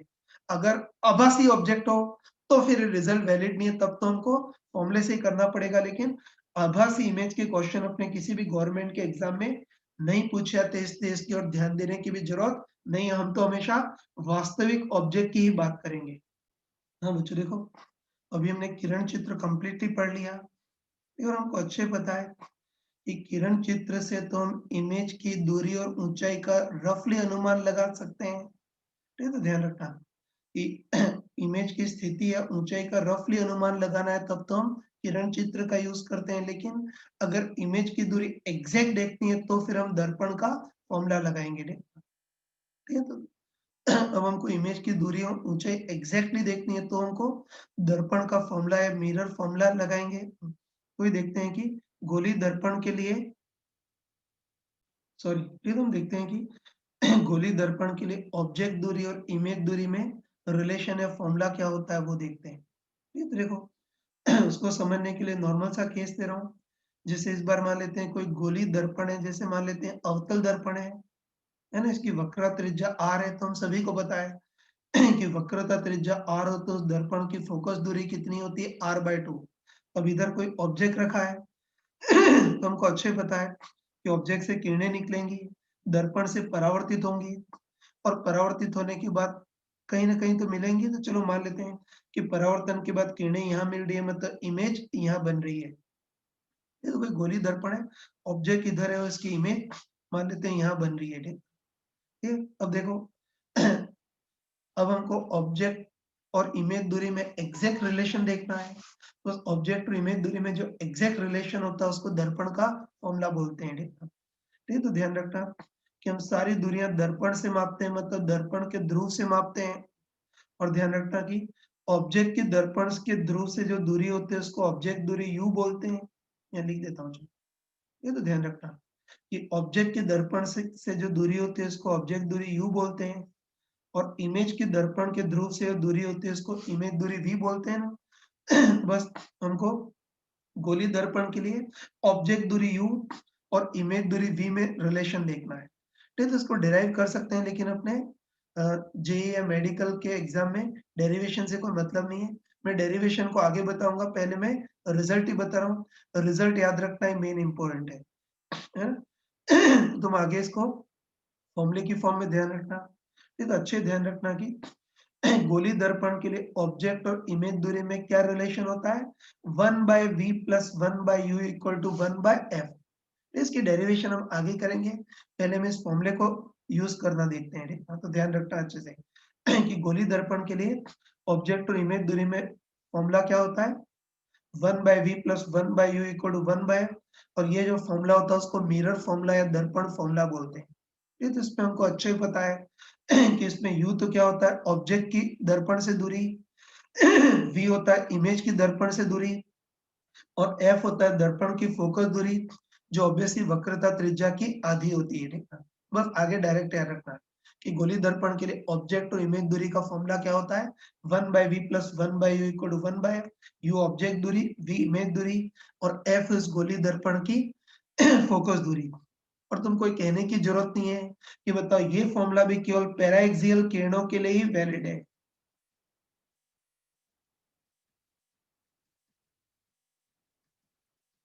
तो ध्यान रखना कि पैराएक्सियल किरणें होंगी तो हम अप्रोक्सीमेशन लगा सकते हैं और तब ये फॉर्मूला इतना शॉर्ट फॉर्म में आता है। मुझे कहने की जरूरत नहीं है कि ये जो मिरर फॉर्मूला है वो भी केवल पैराएक्सियल किरणों के लिए वैलिड है। मार्जिनल किरणें हुई जिनका आपतन कोण काफी ज्यादा हो तो फिर फॉर्मूला बहुत लेंदी हो जाएगा, तब फिर ये वैलिड नहीं होगा। तो ये समझते हो, है ना। तो बस गोली दर्पण के लिए ऑब्जेक्ट टू इमेज दूरी का फॉर्मूला पढ़ लिया, 1/v plus 1/u equal to 1/f। अब देखो, अब देखना, तो देखो गोली दर्पण के लिए मिरर फॉर्मूला तो सभी को याद होता है, लेकिन इसमें सबसे मेन चीज है यू वी एफ, इन सब का साइन कन्वेंशन। ये तो ध्यान रखना, फॉर्मूला सभी को याद हो जाता है, इसमें सबसे मेन चीज है यू वी एफ, इन सब का साइन कन्वेंशन, मतलब चिन्ह परिपाटी। ये तो ध्यान रखना, बुक में साइन कन्वेंशन को बहुत कॉम्प्लिकेटेड टाइप से दिया होता है, मैं बिल्कुल सिंपल शब्दों में बता रहा हूँ। ये तो एक चीज तो हम सभी को पता है कि हम सारी दूरियां दर्पण से मापते हैं, मतलब दर्पण के ध्रुव से मापते हैं, है ना। तो सारी दूरियां दर्पण से मापेंगे, मतलब दर्पण के ध्रुव से मापेंगे। और याद रखना कि पूरी ऑप्टिक्स में बस साइन कन्वेंशन का एक ही कंसेप्ट है कि आपतित किरणें जिस साइड से आ रही है उस साइड की दूरियों को नेगेटिव लेते हैं। बस तुम बताओ कि इस बार आपतित किरणें इस साइड से आ रही है ना, तो बस आपतित किरणें इस साइड से आ रही है, इससे इस साइड की सारी दूरियों को नेगेटिव लेंगे। इस साइड की दूरियों को नेगेटिव, तो ऑब्वियसली इस साइड वाली दूरियों को पॉजिटिव लेंगे। ठीक है, तो घबराना मत। बच्चों के साइन कन्वेंशन में गलती होती है, बस याद रखना तुम। ये ध्यान रखना कि पूरी ऑप्टिक्स में चाहे दर्पण हो, लेंस हो, कोई भी हो, पूरी ऑप्टिक्स में अपने साइन कन्वेंशन का एक ही चीज चलेगी कि आपतित किरणें जिस साइड से आ रही है उस साइड की दूरियों को नेगेटिव लेंगे, तो ऑब्वियसली इधर पॉजिटिव। अब ध्यान रखना कि बुक में थोड़ा अलग लिखा होता है, ये तो ध्यान रखना कि ये ध्यान रखना कि हम लोग तो क्या करते हैं कि आपतित किरणें जिस साइड से आ रही है उस साइड की दूरियों को नेगेटिव लेते हैं, और बुक में क्या होता है कि आपतित किरणें जिधर जाने का प्रयास कर रही हैं, जिधर की ओर जाने का प्रयास कर रही है उसको पॉजिटिव बोलते हैं। तो बात तो वही है ना, उसी बात को कहने का खतरनाक तरीका है, ठीक है? तो हम लोग इतनी खतरनाक लैंग्वेज नहीं, हम तो पूरी ऑप्टिक्स में साइन कन्वेंशन का एक ही कंसेप्ट रखेंगे कि बस आपतित किरणें जिस साइड से आ रही है उस साइड की दूरियों को नेगेटिव, तो ऑब्वियसली इधर वाली पॉजिटिव हो, तुम खुद समझ सकते हो। तो ये मैंने लिख भी दिया है। साइन कन्वेंशन की सारी दूरियां दर्पण से, मतलब दर्पण के ध्रुव से मापेंगे, और बस एक ही कंसेप्ट कि आपतित किरणें जिस साइड से आ रही है उस साइड की दूरियों को नेगेटिव लेंगे, तो ऑब्वियसली इधर को पॉजिटिव।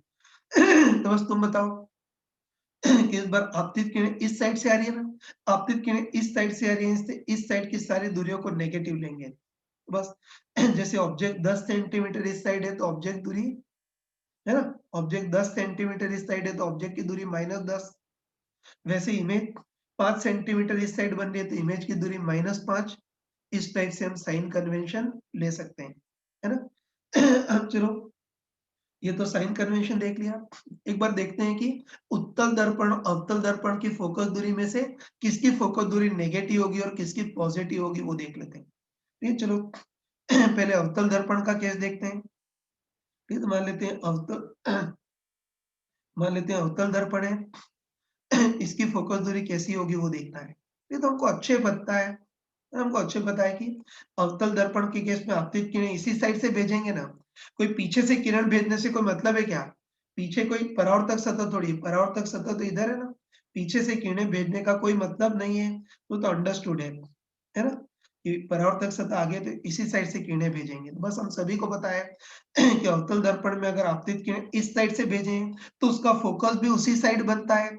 बस तुम आराम से बताओ कि आपतित किरण इस साइड से आ रही है, इधर नेगेटिव और इधर पॉजिटिव, और उसका फोकस भी इसी साइड बनता है। तो बताओ अवतल दर्पण का फोकस इस साइड बनता है, इससे अवतल दर्पण की फोकस दूरी हमेशा नेगेटिव होगी। जैसे इसकी फोकस दूरी का परिमाण 10 सेंटीमीटर है तो चिन्ह के साथ -10 लिखें। चलो, अब उत्तल दर्पण का फोकस देखते हैं। चलो, इस बार मान लेते हैं उत्तल दर्पण है। ऑब्वियसली आपतित किरणें इधर से ही भेजेंगे ना, पीछे से किरणें भेजेंगे तो कोई परावर्तित थोड़ी होंगी। वही कि उत्तल दर्पण है तो ऑब्वियसली आपतित किरणें इस साइड से भेजेंगे, और हमको अच्छे पता है कि उत्तल दर्पण में अगर आपतित किरणें इस साइड से भेजते हैं तो इसका फोकस इसकी परावर्तक सतह के पीछे बनता है, यहाँ बनता है ना? बस तुम बताओ कि आपतित किरणें इस साइड से भेज रहे हैं, इससे इधर वाली सारी दूरियों को नेगेटिव और इधर पॉजिटिव, और इसका फोकस परावर्तक सतह के पीछे बन रहा है, इस साइड बन रहा है, मतलब इसकी फोकस दूरी पॉजिटिव होगी। है तो बस बोल सकते हैं कि अवतल दर्पण का फोकस आपतित किरण जिस साइड से भेजे उसी साइड बनता है, इसलिए अवतल दर्पण का फोकस दूरी नेगेटिव होगी, और उत्तल दर्पण का फोकस आपतित किरण जिस साइड से भेजते हैं उसके अपोजिट साइड बनता है, इसलिए उत्तल दर्पण की फोकस दूरी हमेशा पॉजिटिव होगी। अब मूर्खों ऐसे एक बार समतल दर्पण पे देखते हैं। तो हमको अच्छे पता है कि समतल दर्पण पर अगर समानांतर किरणें गिराएं तो इस बार परावर्तन के बाद किरणें समानांतर ही चली जाएंगी, है ना? समतल दर्पण पे समानांतर किरणें गिराएं तो परावर्तन के बाद भी समानांतर ही रहेंगी, मतलब परावर्तन के बाद किरणें न तो मिलेंगी और न मिलती प्रतीत होंगी, है ना? या कोई जबरदस्ती पिन चुबाकर बोले तो इसकी किरणें अनंत पर जाकर के मिलेंगी, इसलिए समतल दर्पण की फोकस दूरी इनफाइनाइट होती है। इनफाइनाइट पर तो नॉनसेंस, तो प्लस इनफाइनाइट या माइनस इनफाइनाइट बोलने की जरूरत नहीं है। ठीक है, चलो आगे बढ़ते हैं। तो देखो, अभी तो हमने गोली दर्पण के लिए ऑब्जेक्ट इमेज दूरी का फॉर्मूला पढ़ लिया, बस 1/v plus 1/u equal to 1/f ये पढ़ लिया। चलो आगे बढ़ते हैं। ठीक, देखो, कभी भी हम ऑब्जेक्ट और इमेज दूरी का फॉर्मूला पढ़ेंगे तो साथ में हम आवर्धन का भी फॉर्मूला पढ़ना होगा, है ना? तो सबसे पहले आवर्धन क्या होता है वो देखते हैं, ध्यान रखना। इस आवर्धन को परफेक्ट शब्दों में अनुप्रस्थ आवर्धन या इंग्लिश में इसको मैग्निफिकेशन बोलते हैं, इसलिए इसको एम से रिप्रेजेंट करते हैं। तो पहले आवर्धन क्या होता है वो देखते हैं। ये तो देखो नाम से ही क्लियर है कि ऑब्जेक्ट की तुलना में इमेज की ऊंचाई जितना गुना होती है उसको आवर्धन बोलते हैं। ये तो ध्यान रखना कि ऑब्जेक्ट की तुलना में इमेज की ऊंचाई जितना गुना होती है उसको आवर्धन बोलते हैं, या परफेक्ट शब्दों में ऊंचाई में आवर्धन, या और जरा किताबी शब्दों में अनुप्रस्थ आवर्धन बोलते हैं। ठीक है, बस तुम बताओ कि आवर्धन क्या होता है। ऑब्जेक्ट की तुलना में इमेज की ऊंचाई जितना गुना होती है उसको आवर्धन बोलते हैं। तो आवर्धन को मैथमेटिकली क्या बोल सकते हैं, इमेज की ऊंचाई ऊपर ऑब्जेक्ट की ऊंचाई, है ना। तो आवर्धन का बेसिक मीनिंग देख लिया। अब हम देखते हैं कि गोली दर्पण के केस में आवर्धन ऑब्जेक्ट दूरी और इमेज दूरी मतलब v और u की फॉर्म में कितना होगा वो देखना है। ये तो चलो मान लेते हैं कि इधर कोई ऑब्जेक्ट है, इसकी ऊंचाई हाइट ऑफ ऑब्जेक्ट, और इधर मान लेते हैं उसकी इमेज बन रही है, उसकी ऊंचाई हाइट ऑफ इमेज है। बस हमको देखना है कि ऑब्जेक्ट की ऊंचाई और इमेज की ऊंचाई में क्या रिलेशन होगा वो देखना है। तो तुम अच्छे ध्यान रखना कि ये अच्छे ध्यान रखना कि कभी भी ऑब्जेक्ट और इमेज की ऊंचाई को कंपेयर करना है ना, ध्यान रखना कि कभी भी ऑब्जेक्ट और इमेज की ऊंचाई को कंपेयर करना हो तो उसके लिए सेट तरीका है। उसके लिए हम क्या करते हैं, ऑब्जेक्ट के शीट से निकलने वाली वो किरण बनाते हैं जो दर्पण के ध्रुव से टकरा रही है ना। तुम बताओ कि किरण दर्पण के ध्रुव से टकरा रही है तो ये किरण मुख्य अक्ष से जितने कोण पे आएगी उतने ही कोण पर परावर्तित हो जाएगी। और तुम बताओ कि ये किरण ऑब्जेक्ट के शीट से होकर के आ रही है तो ऑब्वियसली इमेज के शीट से भी गुजरेगी।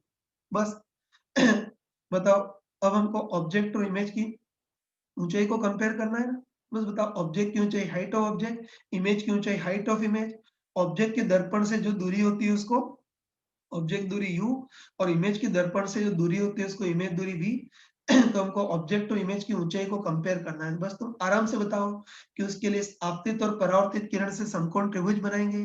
बताओ, आपतित किरण से समकोण त्रिभुज ये वाला बन गया और परावर्तित किरण से समकोण त्रिभुज ये बन गया। शक्ल देखते बताओ कि दोनों समकोण त्रिभुज समरूप होंगे या नहीं, जरूर होंगे। बताओ तीनों कोण बराबर है ना।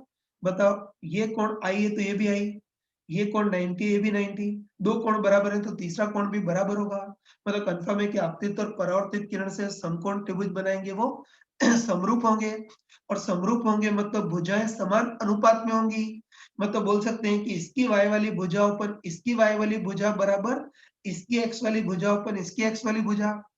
या सिंपल शब्दों में बोल सकते हैं कि इमेज की ऊंचाई अपन ऑब्जेक्ट की ऊंचाई बराबर इमेज की दूरी अपन ऑब्जेक्ट की दूरी, है ना, पक्का बोल सकते हैं। ये दोनों त्रिभुज समरूप होंगे मतलब भुजाएं समान अनुपात में होंगी। तो हम बोल सकते हैं कि इमेज की ऊंचाई ओपन ऑब्जेक्ट की ऊंचाई बराबर इमेज की दूरी v ओपन ऑब्जेक्ट की दूरी u। बस पक्का बोल सकते हैं कि ऑब्जेक्ट की तुलना में इमेज की ऊंचाई जितना गुना होती है उसको आवर्धन बोलते हैं। और बताओ गोली दर्पण के केस में ऑब्जेक्ट इमेज की ऊंचाई और दूरियां समानुपाती होती हैं, इसलिए आवर्धन को इमेज की दूरी पर ऑब्जेक्ट की दूरी बोल सकते हैं तो इसको सॉरी आवर्धन को इमेज की ऊंचाई पर ऑब्जेक्ट की ऊंचाई बोल सकते हैं तो इसको इमेज की दूरी पर ऑब्जेक्ट की दूरी बोल सकते हैं, मतलब v बाई u भी बोल सकते हैं। ठीक है, बस ध्यान रखना कि गोली दर्पण के केस में आवर्धन का फॉर्मूला क्या हो गया, v बाई u, लेकिन चिन्ह के साथ माइनस लिखना पड़ेगा, है ना। तुम खुद बताओ कि बताओ इस बार ऑब्जेक्ट और इमेज दोनों मुख्य, हाँ सॉरी, बताओ इस बार ऑब्जेक्ट और इमेज दोनों दर्पण के तो एक ही साइड है लेकिन मुख्य अक्ष के अपोजिट साइड है। तुमको दिख रहा होगा इस बार ऑब्जेक्ट और इमेज दोनों दर्पण के तो एक ही साइड है, दोनों दर्पण के लेफ्ट साइड है, लेकिन मुख्य अक्ष के अपोजिट साइड है क्योंकि ऑब्जेक्ट मुख्य अक्ष से ऊपर है और इमेज मुख्य अक्ष से नीचे है। तो ध्यान रखना कि ऑब्जेक्ट, है ना, गोली दर्पण के केस में ऑब्जेक्ट और इमेज अगर दर्पण के एक ही साइड हो तो मुख्य अक्ष के अपोजिट साइड होंगी, इसीलिए माइनस लिखते हैं। तुम बताओ कि अगर माइनस नहीं लिखे तब तो बताओ ऑब्जेक्ट और इमेज मुख्य अक्ष के अपोजिट साइड है, इससे इनका अनुपात नेगेटिव आ जाएगा। और ऑब्जेक्ट और इमेज दर्पण के एक ही साइड है, इससे दूरियों का अनुपात पॉजिटिव आ जाएगा। तो ये अनुपात नेगेटिव और ये पॉजिटिव चक्कर हो जाएगा ना, इसीलिए इससे बचने के लिए एक माइनस लगाते हैं। ये तो माइनस ही बताता है कि ऑब्जेक्ट और इमेज अगर दर्पण के सेम साइड हो तो मुख्य अक्ष के अपोजिट साइड होंगे। तो बस आगे इतना गधों टाइप से डिटेल में एनालिसिस करने की जरूरत नहीं है। डायरेक्ट ध्यान रखना कि ऑब्जेक्ट की तुलना में इमेज की ऊंचाई जितना गुना होती है उसको आवर्धन बोलते हैं, और गोली दर्पण के केस में आवर्धन का बेसिक फॉर्मूला -v/u होता है ना। और ध्यान रखना कि इस फॉर्मूले के सिमिलर आवर्धन वाले फॉर्मूले में भी सबका मान चिन्ह के साथ रखना होगा।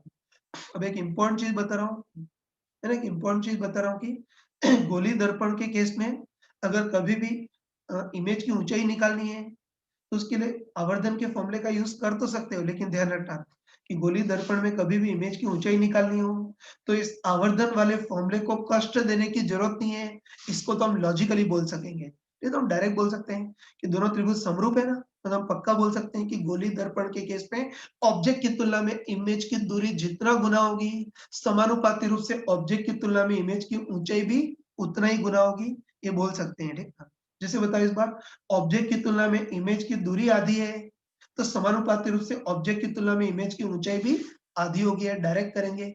इस फॉर्मूले को हर जगह कष्ट देने की जरूरत नहीं है। ठीक है, और ध्यान रखना कि ये वाला जो जुगाड़ बताया है वो गोली दर्पण के लिए वैलिड है, तो गोली दर्पण का जो भाई लेंस होता है उसके लिए भी वैलिड होगा। ठीक है, मैंने लिख भी दिया है यार, ध्यान रखना कि अगर कभी भी इमेज की ऊंचाई देखनी है तो मूर्खों टाइप से फॉर्मूला लगाने की जरूरत नहीं, हम डायरेक्ट कर सकते हैं। तो हम बोल सकते हैं कि गोली दर्पण हो या इसका भाई थिन लेंस हो, उस केस में ऑब्जेक्ट इमेज की जो ऊंचाई होती है वो दूरी के समानुपाती होती है, मतलब ऑब्जेक्ट की तुलना में इमेज की दूरी जितना गुना है समानुपाती रूप से ऑब्जेक्ट की तुलना में इमेज की ऊंचाई भी उतना ही गुना होगी। मतलब अगर ऑब्जेक्ट की तुलना में इमेज की दूरी 3 गुना है तो समानुपाती रूप से ऑब्जेक्ट की तुलना में इमेज की ऊंचाई भी बिंदास 3 गुना ही होगी। तो ये डायरेक्ट करेंगे, इस फॉर्मूले की जरूरत नहीं पड़ेगी। एक और खतरनाक चीज बता रहा हूँ, है ना, तो तुम ध्यान रखना कि जो आवर्धन है वो ऑब्जेक्ट की तुलना में इमेज की ऊंचाई कितना गुना होती है वो भी बताता है, लेकिन साथ में इमेज उल्टी बनती है सीधी बनती है ये भी बताता है। ठीक है, तो ध्यान रखना कि अगर कभी भी इमेज, है ना, ध्यान रखना कि कभी भी इमेज सीधी बन रही हो तो ऑब्वियसली आवर्धन पॉजिटिव होगा। है ना, तुम बताओ कि कभी भी इमेज ऐसी सीधी बन रही हो तो आवर्धन पॉजिटिव होगा, और कभी भी इमेज ऐसी उल्टी बन रही हो तो आवर्धन नेगेटिव होगा। ठीक है, ठीक है, तो ये थोड़ा ध्यान रखना तुम। ये ध्यान रखना कि आवर्धन केवल इमेज की ऊंचाई के परिमाण को नहीं बताता, साथ में इमेज उल्टी बन रही है सीधी बन रही है वो भी बताता है। तो हम कॉमन सेंस बोल सकते हैं कि कभी भी इमेज अगर सीधी बन रही हो तो आवर्धन पॉजिटिव आएगा, और कभी भी इमेज ऑब्जेक्ट की तुलना में उल्टी बन रही हो तो आवर्धन नेगेटिव आएगा। ठीक है, देखो जैसे मान लेते हैं कि, है ना, मान लेते हैं कि ऑब्जेक्ट की तुलना में इमेज की ऊंचाई डबल है और इमेज सीधी बन रही है, तो ध्यान रखना कि ऑब्जेक्ट की तुलना में इमेज डबल है ना, मतलब ऑब्जेक्ट की तुलना में इमेज डबल ऊंचाई की लेकिन सीधी बन रही हो तब तो आवर्धन +2, लेकिन इमेज डबल ऊंचाई की उल्टी बन रही हो तो आवर्धन -2 होगा। ठीक है, ये ध्यान रखना। ठीक है, उल्टा भी आना चाहिए कि आवर्धन के आधार पर इमेज सीधी बनेगी उल्टी बनेगी वो भी बता सकते हो। जैसे बताओ आवर्धन +1/3 है, तो इसका मतलब है कि ऑब्जेक्ट की तुलना में इमेज की ऊंचाई 1/3 होगी लेकिन इमेज सीधी बनेगी, और आवर्धन -1/3 है, इसका मतलब है कि ऑब्जेक्ट की तुलना में इमेज की ऊंचाई तो 1/3 होगी लेकिन इमेज उल्टी बनेगी। तो इससे हमको पता चल गया कि आवर्धन केवल इमेज की ऊंचाई को ही नहीं, साथ में इमेज सीधी बनेगी या उल्टी बनेगी ये भी बताता है। तो ये आवर्धन का फॉर्मूला देख लिया। नहीं कि गोली दर्पण के केस में आवर्धन का जनरल फॉर्मूला तो -v/u होता है। लेकिन चलो एक बार ऐसा करते हैं कि आवर्धन का, बताओ अभी तो आवर्धन का फॉर्मूला v और u दोनों की फॉर्म में है ना, लेकिन एक बार ऐसा करते हैं कि आवर्धन का फॉर्मूला केवल ऑब्जेक्ट दूरी u की फॉर्म में निकालते हैं। ठीक है, ध्यान रखना कि कई बार जो, है ना, कई बार क्वेश्चन में, ठीक, कई बार गोली दर्पण में ऐसे क्वेश्चन आते हैं जिसमें इमेज दूरी का कोई जिक्र नहीं होता, मतलब इमेज दूरी दी भी नहीं होती और पूछी भी नहीं होती है। बस ऐसे केस में हम आवर्धन का फॉर्मूला ओनली u की फॉर्म में लिखेंगे। देखना, बस तुम आराम से बताओ, ये तुम आराम से बताओ कि गोली दर्पण के केस में आवर्धन बेसिकली क्या होता है, -v/u, लेकिन इस बार हमको आवर्धन को केवल u की फॉर्म में लाना है, मतलब v को हटाना है, तो उसके लिए हम दर्पण वाले फॉर्मूले का यूज करेंगे ना। बस v को एलिमिनेट करना है तो उसके लिए मिरर फॉर्मूला से v का मान निकालेंगे और इधर रख देंगे। बस हमको पता है कि गोली दर्पण के लिए ऑब्जेक्ट इमेज दूरी का फॉर्मूला 1/v + 1/u = 1/f होता है। v निकालना है तो 1/u को उधर ट्रांसफर कर लो, उधर ट्रांसफर करोगे तो क्या आ जाएगा, 1/v = है ना, 1/v equal to 1/f minus 1/u। Solve कर सकते हैं ना यार। इसमें uf लघुत्तम लेते हैं, इसको लघुत्तम लेंगे तो इधर कितना आएगा, u माइनस f इतना आ जाएगा। सॉल्व कर लो, उल्टा करेंगे तो v तुम्हारे पास कितना हो गया, uf अपन u माइनस f। तो बताओ, इधर से v की वैल्यू निकाली और इधर v की वैल्यू रख देंगे, क्या रखेंगे, uf अपन u माइनस f ये रख देंगे। बस सॉल्व कर लोगे ना तुम आराम से। बताओ कि सॉल्व करेंगे तो बताओ, u से u तो कैंसिल हो गया, तो माइनस f अपन u माइनस f, और माइनस को उधर ट्रांसफर करेंगे तो उल्टा हो जाएगा f अपन u। तो अब आवर्धन कितना हो गया, f अपन f माइनस u इतना हो गया। मतलब गोली दर्पण के केस में आवर्धन का फॉर्मूला ओनली u की फॉर्म में कितना आ गया, f अपन f माइनस u इतना आ गया। ठीक है, ये तो ध्यान रखना तुम, आगे इसको डायरेक्ट याद रखना, इतना सॉल्व करने का टाइम नहीं रहेगा।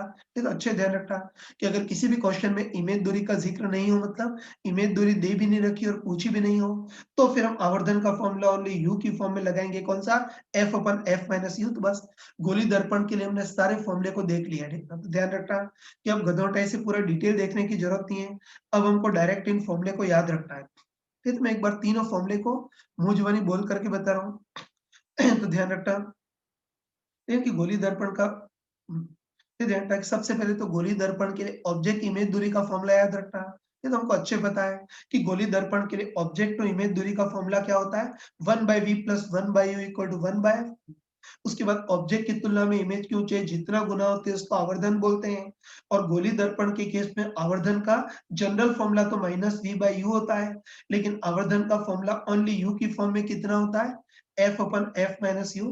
तो गोली दर्पण के तीनों फॉर्मूले देख लिए। ठीक, और कहने की जरूरत नहीं है, जब तीनों फॉर्मूले निकाल लिए ना, अब इन तीनों फॉर्मूले में मान को चिन्ह के साथ रखेंगे। ठीक है, और साइन कन्वेंशन हम अच्छे देख चुके हैं कि बस आपतित की जिस साइड से आ रही है उस साइड की दूरियों को नेगेटिव, दैट्स ऑल। ये तो ये हमने सारा लिख दिया, तुम सिस्टमेटिक नोट कर लेना। तो गोली दर्पण के मिरर फॉर्मूले का पहला पेज है, ये दूसरा पेज है जिसमें साइन कन्वेंशन के बारे में बता रखा है, और ये इस फॉर्मूले का तीसरा पेज है जिसमें आवर्धन के बारे में बता रखा है कि गोली दर्पण या थिन लेंस में आवर्धन का फॉर्मूला लगाने की जरूरत नहीं, मुंह जुबानी भी किया जा सकता है। तो गोली दर्पण या थिन लेंस हो, उसमें ऑब्जेक्ट और इमेज की जो ऊंचाई होती है ऑब्जेक्ट इमेज की दूरी के समानुपाती होती है। मतलब ऑब्जेक्ट की तुलना में इमेज की दूरी 3 गुना, तो ऑब्जेक्ट की तुलना में इमेज की ऊंचाई भी 3 गुना होगी। लेकिन वार्न कर रहा हूं कि ये वाला जो जुगाड़ बताया, ये केवल गोली दर्पण और उसके भाई थिन लेंस के लिए वैलिड है। बाकी कोई और नमूना हो, जैसे किसी गोली सतह से अपवर्तन हो रहा हो, समतल सतह से अपवर्तन हो रहा हो, उसमें फिर ये वैलिड नहीं होंगे।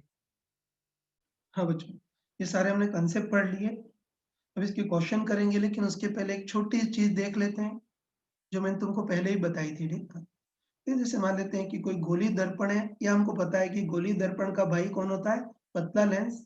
और कहने की जरूरत नहीं है कि पूरी ऑप्टिक्स में हम वास्तविक ऑब्जेक्ट की बात करते हैं। ठीक है, ये तो चलो, गोली दर्पण या थिन लेंस है, ऑब्जेक्ट ऑब्वियसली वास्तविक है, और पहले केस में इमेज वास्तविक बन रही है, तो आवर्धन पॉजिटिव होगा या नेगेटिव होगा वो देखना है। ये तो मैंने तुमको चमका करके बताया था, है ना, मेरे को चमका कर बताया था कि गोली दर्पण है इसके भाई थिन लेंस हो, उसमें अगर इमेज वास्तविक बनती है तो निश्चित रूप से उल्टी बनती है। बताया था ना, इमेज वास्तविक बनेगी तो निश्चित रूप से उल्टी बनेगी, और इमेज उल्टी बनेगी तो उसका आवर्धन नेगेटिव होगा। और ऐसे बताओ कि गोली दर्पण या थिन लेंस के केस में अगर इमेज आभासी बन रही है तो निश्चित रूप से सीधी बनेगी, और बताओ सीधी बनेगी मतलब आवर्धन पॉजिटिव होगा। ठीक, कई बार घुमा कर पूछता है, ये कई बार पूछता है कि गोली दर्पण या लेंस से और इमेज पर्दे पर प्राप्त की जा रही है तो सीधी होगी या उल्टी। तो तुरंत दिमाग में आना चाहिए कि इमेज पर्दे पर प्राप्त की जा रही है मतलब निश्चित वास्तविक इमेज होगी। है ना, तुमने 9-10 में पढ़ा होगा कि केवल वास्तविक इमेज को ही पर्दे पर प्राप्त कर सकते हैं ना, आभासी इमेज को पर्दे पर प्राप्त नहीं कर सकते हैं। बस इमेज को पर्दे पर, है ना, इमेज पर्दे पर प्राप्त की जा रही है मतलब इमेज वास्तविक होगी, वास्तविक होगी मतलब निश्चित उल्टी होगी, तो आवर्धन नेगेटिव होगा, लॉजिकली सोच सकते हैं। अब एक और प्रैक्टिकल चीज ध्यान रखना कि पर्दे पर तो हम केवल वास्तविक इमेज को ही प्राप्त कर सकते हैं, आभासी इमेज को पर्दे पर प्राप्त नहीं कर सकते। लेकिन आंखों से हम हर इमेज को देख सकते हैं। ठीक है, आंखों से तो हम वास्तविक इमेज को भी देख सकते हैं और आभासी इमेज को भी।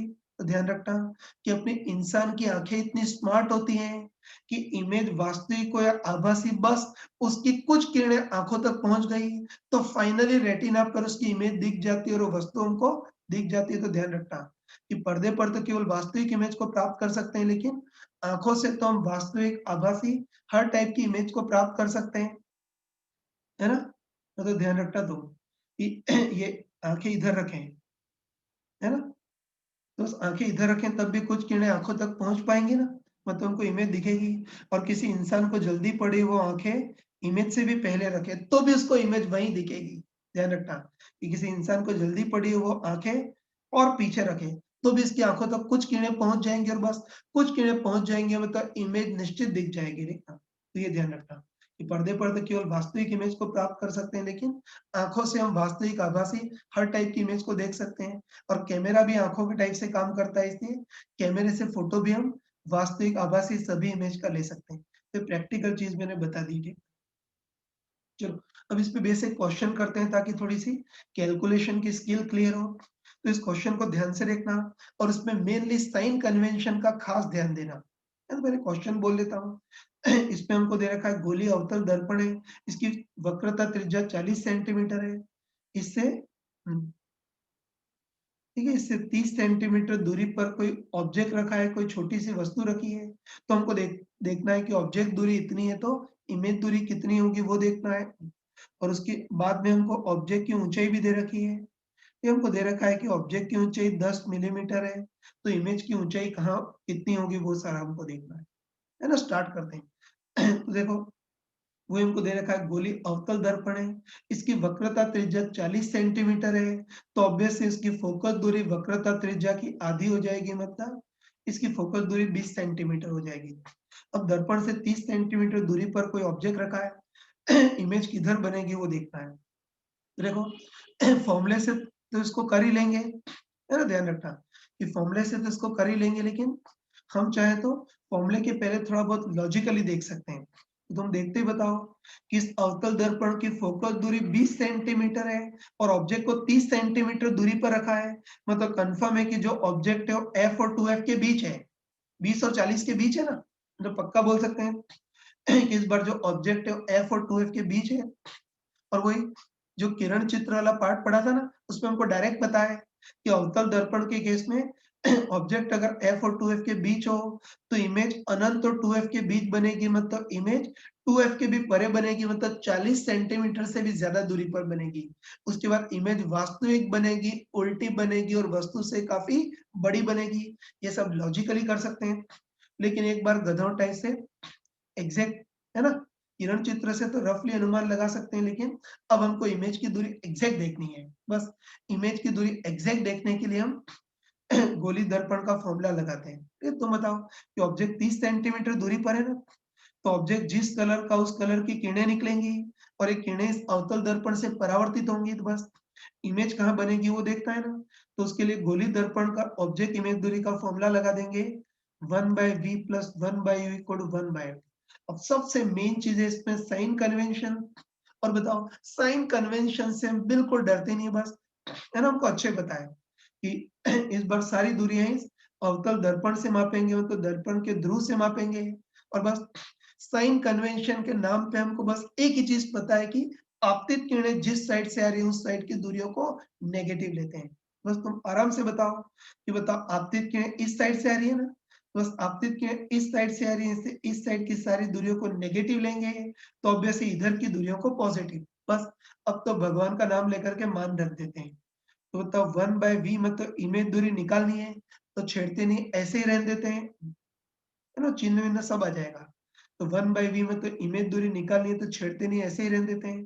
प्लस 1/u, ये तुम बताओ कि ऑब्जेक्ट जो है वो 30 सेंटीमीटर इस साइड है, ठीक, तो ऑब्जेक्ट दर्पण से 30 सेंटीमीटर दूरी पर इस साइड है, इससे ऑब्जेक्ट दूरी -30 इक्वल टू 1/f। तो हम सभी को पता है कि अवतल दर्पण है और अवतल दर्पण का फोकस तो परावर्तक सतह के सामने होता है, इस साइड होता है।